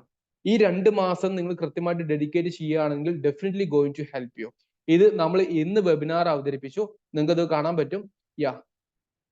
Webinar അവതരിപ്പിച്ചു. നമ്മൾ 14-ാം തീയതി മുതൽ നമ്മുടെ സെഷൻ സ്റ്റാർട്ട് ചെയ്യും. പക്ഷെ പറഞ്ഞ പോലെ അഡ്മിഷൻ നമ്മൾ എന്ത് ചെയ്യാണ്, വിൽ ബി സ്റ്റോപ്പിംഗ് അറ്റ് 30. 30 സ്റ്റുഡൻസിനെ മാത്രമായിരിക്കും നമ്മൾ എടുക്കുന്നത്. അത് വേറെ ഒന്നുകൊണ്ടല്ല, we have one pakka plan. നിങ്ങൾ 30 പേരെ നോക്കാൻ വേണ്ടി വി ഹാവ് ഡെഡിക്കേറ്റഡ് മെന്റേഴ്സിന്റെ സപ്പോർട്ടോട് കൂടെ അവർ നിങ്ങൾക്ക് ഗൈഡൻസ് തരും. 30 ദിവസം നിങ്ങൾ ചെയ്യേണ്ടത് ഏറ്റവും ചുരുങ്ങിയത് ഒരു 1.5 മണിക്കൂർ മാറ്റി വെക്കുക എന്നുള്ളതാണ്. നിങ്ങൾക്ക് ഒരു പക്ഷേ ഇപ്പൊ ചില എക്സാംസ് നടക്കുന്ന കുട്ടികൾ ഉണ്ടാകാം, വേറെ രീതിയിൽ പ്രിപ്പറേഷൻ നടത്തുന്ന കുട്ടികൾ ഉണ്ടാകാം. പക്ഷെ 1.5 മണിക്കൂർ നിങ്ങൾ UPSC എസെൻഷ്യൽസിന്റെ കൂടെ പ്രിപ്പറേഷൻ നടത്താൻ ഉദ്ദേശിക്കുന്നുണ്ടോ, this going to be something amazing in your UPSC preparation. അത്ര എനിക്ക് ഈ ഒരു വിഷയത്തെ കുറിച്ച് പറയാനുള്ളൂ. So guys, don't miss this golden opportunity. 30 students, I repeat, 30 സ്റ്റുഡൻസിനെ മാത്രമേ എടുക്കുന്നുള്ളൂ. ഫസ്റ്റത്തെ ബാച്ച് ആണ് ഇപ്രാവശ്യത്തെ, ഈ വർഷത്തെ ഫസ്റ്റ് ബാച്ച് ആണ് വരുന്നത്. 2 വർഷമായിട്ട് നമ്മൾ ഈ ഫീൽഡിലുള്ള ആൾക്കാരാണ്. So that's why I M saying guys, don't miss this golden opportunity. വളരെ കൃത്യമാക്കപ്പെട്ട രൂപത്തിൽ നിങ്ങളെ ട്രെയിൻ ചെയ്ത് നിങ്ങൾക്ക് കിട്ടാവുന്ന ഏറ്റവും നല്ല ഓപ്പർച്യൂണിറ്റി ആണ്. നിങ്ങൾ ഇപ്പോൾ ചെയ്യേണ്ടത് നിങ്ങളുടെ സീറ്റ് ഉറപ്പിക്കാൻ വേണ്ടി ഗ്രൂപ്പിൽ വന്നിട്ടുള്ള QR കോഡ്, ആ QR കോഡും കാര്യങ്ങളൊക്കെ വെച്ചിട്ട് നിങ്ങൾ കൃത്യമായിട്ട് എന്ത് ചെയ്യുക, ഒരു 200 റുപ്പീസ് പേയ്മെന്റ് നടത്തിയിട്ട് ഓഫീസ് നമ്പറിലോട്ട് നിങ്ങളുടെ പേര് വെച്ചിട്ട് സ്ക്രീൻഷോട്ട് അയച്ചു കൊടുക്കുക.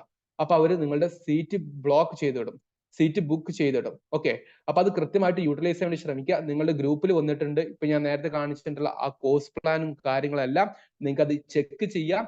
Don't make it delay. ഞാൻ പറഞ്ഞതുപോലെ 30 പേർക്കുള്ള സീറ്റ് മാത്രമേ ഉള്ളൂ. 2 മാസം നിങ്ങൾ കൃത്യമായിട്ട് ടീമിന്റെ കൂടെ ഒന്ന് വന്ന് നോക്ക്. നിങ്ങൾക്ക് അതിൽ ഇമ്പ്രൂവ്മെന്റ് കിട്ടുന്നില്ല, ഫീലിംഗ് കിട്ടുന്നില്ല, just contact us, we are ready to refund that amount. പൈസയാണ് വിഷയമെങ്കിൽ നമ്മൾ ഇതിന്റെ ഫീസ് കുറച്ചു കൊടുത്തത് അത് കൃത്യമായിട്ട് പാവപ്പെട്ടവന് പോലും ഉപകരിക്കണം എന്നുള്ളത് കൊണ്ടാണ്. 20,000 റുപ്പീസ് വാല്യൂ വരുന്ന സംഗതിയാണ് ജസ്റ്റ് 2,200 റുപ്പീസിന് നമ്മളിത് വെച്ചിട്ടുള്ളത്. യൂട്ടിലൈസ് ഇറ്റ് മാക്സിമം യൂട്ടിലൈസ് ചെയ്യാൻ വേണ്ടി ശ്രമിക്കുക. നിങ്ങൾക്ക് എന്ത് ഡൗട്ട് ഉണ്ടെങ്കിലും നിങ്ങൾക്ക് മൈക്ക് ഓൺ ആക്കിയിട്ട് ചോദിക്കാവുന്നതാണ്. We are ready to answer each and every one of your question. So don't miss this golden opportunity. ഇതിനേക്കാൾ കൂടുതൽ എനിക്കൊന്നും പറയാനില്ല. കാരണം നിങ്ങൾ കണ്ടിട്ടുണ്ട് UPSCക്ക് എന്ത് പഠിക്കണം, എന്ത് ചെയ്യണം, എന്ത് ചെയ്യരുത്, അതിൽ നമ്മൾ എന്തൊക്കെ ഇൻകോർപ്പറേറ്റ് ചെയ്തിട്ടുണ്ടെന്നുള്ള എലമെന്റ്സ്, ആ ക്ലാസ്സസും കാര്യങ്ങളും ഒക്കെ ഡീറ്റെയിൽഡ് ഷെഡ്യൂൾ നിങ്ങളുടെ ഗ്രൂപ്പിൽ വന്നിട്ടുണ്ട്. നിങ്ങൾക്ക് അത് ചെക്ക് ചെയ്യാം. നിങ്ങൾക്ക് അതിനനുസരിച്ച് കൃത്യമായിട്ടുള്ള മെന്ററിന്റെ സപ്പോർട്ട് ഉണ്ടാകും.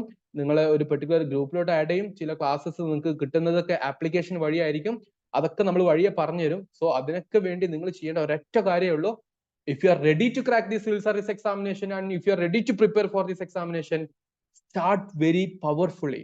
വളരെ റൈറ്റ് ആയിട്ടുള്ള ഒരു മെത്തേഡിൽ നിങ്ങൾ തുടങ്ങുക എന്നുള്ളതാണ്. അതിനു വേണ്ടിയാണ് നമ്മൾ എന്ത് ചെയ്തിട്ടുള്ളത്, ഈ 200 റുപ്പീസ് രജിസ്ട്രേഷൻ ഫീസ് ഇപ്പോൾ വെച്ചിരിക്കുന്നത് 30 കുട്ടികളെ നോക്കുന്നതും.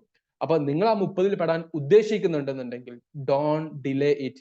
രജിസ്ട്രേഷൻ ഫീസ് വേണമെങ്കിൽ എനിക്ക് 1500 വെക്കായിരുന്നു, അല്ലെങ്കിൽ 2000 വെക്കായിരുന്നു ഞങ്ങൾക്ക്. പക്ഷെ വെക്കാത്തത് 200 വെക്കാനുള്ള reason to make it possible for you, make your registration as soon as possible എന്നുള്ളതുകൊണ്ടാണ്. ഓക്കെ, ഇനി ഞാൻ കൂടുതലൊന്നും പറയുന്നില്ല. പറഞ്ഞതുപോലെ mark my words, this session is totally record ചെയ്തിട്ടുള്ള സെഷൻ കൂടിയാണ്. അതുകൊണ്ടാണ് ഞാൻ പറയുന്നത് don't miss this opportunity guys. വളരെ വളരെ യൂസ്ഫുൾ ആകുന്ന, എഫിഷ്യന്റ് ആകുന്ന, ഇമ്പോർട്ടന്റ് ആകുന്ന സെഷൻസ് ആണ് നിങ്ങൾക്ക് കിട്ടുന്നത്, വരുന്നത്. സിവിൽ സർവീസ് മേഖലയിലെ എക്സ്പേർട്സ് നടത്തിയിട്ടുള്ള ക്ലാസ്സുകളും ഇനി കിട്ടാൻ വേണ്ടി പോകുന്ന ലൈവ് ക്ലാസ്സസും ഒക്കെയാണ് നിങ്ങൾക്ക് ഇതിന്റെ ഭാഗമായിട്ട് ഇന്റഗ്രേറ്റ് ചെയ്തിരിക്കുന്നത്. മിസ്സാക്കാതിരിക്കുന്നതാണ് നല്ലതെന്ന് എനിക്ക് പറയാൻ പറ്റുള്ളൂ. കാരണം ഇത്രയും കാര്യങ്ങളും ഒക്കെ മനസ്സിലായിട്ടും കേട്ടിട്ടും അവസാനം ഇത് നിങ്ങൾക്ക് വേണോ വേണ്ടോ എന്ന് തീരുമാനിക്കേണ്ടത് ആരാണ്? ഞാനല്ല, അത് നിങ്ങൾ തന്നെയാണ്. Your life depends on your decision. So you can choose it wisely. നിങ്ങളുടെ ഇഷ്ടം പോലെ നിങ്ങൾക്ക് ചെയ്യാം. പക്ഷെ നമ്മൾ 30 സ്റ്റുഡൻസുമായിട്ട് നമ്മൾ ഇത് പ്രൊസീഡ് ചെയ്യും. 14-ാം തീയതി, അതായത് ഈ സൺഡേ, നാളെ അല്ല, പിറ്റത്തെ സൺഡേ മുതൽക്ക് നമ്മൾ ഇതിന്റെ ലൈവ് സെഷൻസും ക്ലാസ്സും ആരംഭിക്കും. പക്ഷെ അതിന് മുന്നേ നമ്മൾ അഡ്മിഷൻ 30-ൽ അവസാനിപ്പിക്കും. I don't know how many actually paid now. ഇപ്പൊ എത്ര പേര് പേയ്മെന്റ് നടത്തിയിട്ടൊന്നും എനിക്ക് അറിയത്തില്ല. പക്ഷെ നിങ്ങൾ 10-30ഓളം പേരുണ്ട്. നിങ്ങൾക്ക് താല്പര്യമുള്ളവരാണെന്നുണ്ടെങ്കിൽ മേക്ക് ഇറ്റ് ഫാസ്റ്റർ. അത്ര എനിക്ക് പറയാനുള്ളൂ. ഇനി നിങ്ങൾക്ക് എന്തെങ്കിലും ചോദിക്കാനുണ്ടെങ്കിൽ please ask me right now. With all ears I am here. ചോദിക്കാനില്ലെങ്കിൽ give me at least the chat response. നിങ്ങൾക്ക് സെഷൻ യൂസ്ഫുൾ ആയിട്ടുണ്ടായിരുന്നോ? Yeah, thank you. Somebody paid. Very good. ആ സ്ക്രീൻഷോട്ട് ഒന്ന് ഓഫീസ് നമ്പറിലോട്ട് ഒന്ന് അയച്ചു കൊടുക്കണേ. Okay, fine. ഞാൻ പറഞ്ഞില്ലേ, നിങ്ങൾ സിവിൽ സർവീസ് ഉദ്ദേശിക്കുന്ന ആൾക്കാരാണെങ്കിൽ 2025-26 എഴുതുന്ന ആൾക്കാരാണെങ്കിൽ it is very fine. Classes ഒക്കെ രാത്രി ആയിരിക്കും കേട്ടോ. സെഷൻസ് ഒക്കെ രാത്രി ആയിരിക്കും വരുന്നത്. ഓക്കെ, രാത്രി ആയിരിക്കും വരുന്നത്. ഇൻ കേസ് എങ്ങാനും നിങ്ങൾക്ക് ഒരു സെഷൻ മിസ്സായി എന്ന് വിചാരിക്കുക, we are ready to provide the recordings of the same. നിങ്ങൾ അത് കൃത്യമായിട്ട് കാണുക എന്നുള്ള ഒറ്റ കാര്യം ഉണ്ടാവേണ്ടേ ഉള്ളൂ. നിങ്ങൾ കാര്യങ്ങളൊക്കെ ചെയ്യാം. Fine. Thank U Sumayya and others. Text book നമ്മൾ ചൂസ് ചെയ്യുന്നു. അത് എനിക്ക് മനസ്സിലായിട്ടില്ല. ശ്രീ പാർവതി ഒന്നും മൈക്കോണായിട്ട് സംസാരിക്കുകയാണെങ്കിൽ I can give more explanation. Class time night ആയിരിക്കും വരിക. ഷാക്കിർ, നൈറ്റ് ടൈം ആയിരിക്കും ക്ലാസ് വരിക കേട്ടോ. അത് 14th ശേഷം നമ്മൾ തുടങ്ങുന്നുള്ളൂ. അത് 14, ഇന്നിപ്പോ 6th ആയി, 14th നെക്സ്റ്റ് വീക്കിലായിരിക്കും നമ്മൾ തുടങ്ങുന്നത്. നൈറ്റ് സെഷൻസ് ആയിരിക്കും വരുന്നത്. You can have easy learning then. നിങ്ങൾ എല്ലാ പെർട്ടിക്കുലർ ഗ്രൂപ്പ് ഉണ്ടാവും, അതിൽ ഡിസ്കഷൻസും കാര്യങ്ങളൊക്കെ നടക്കും.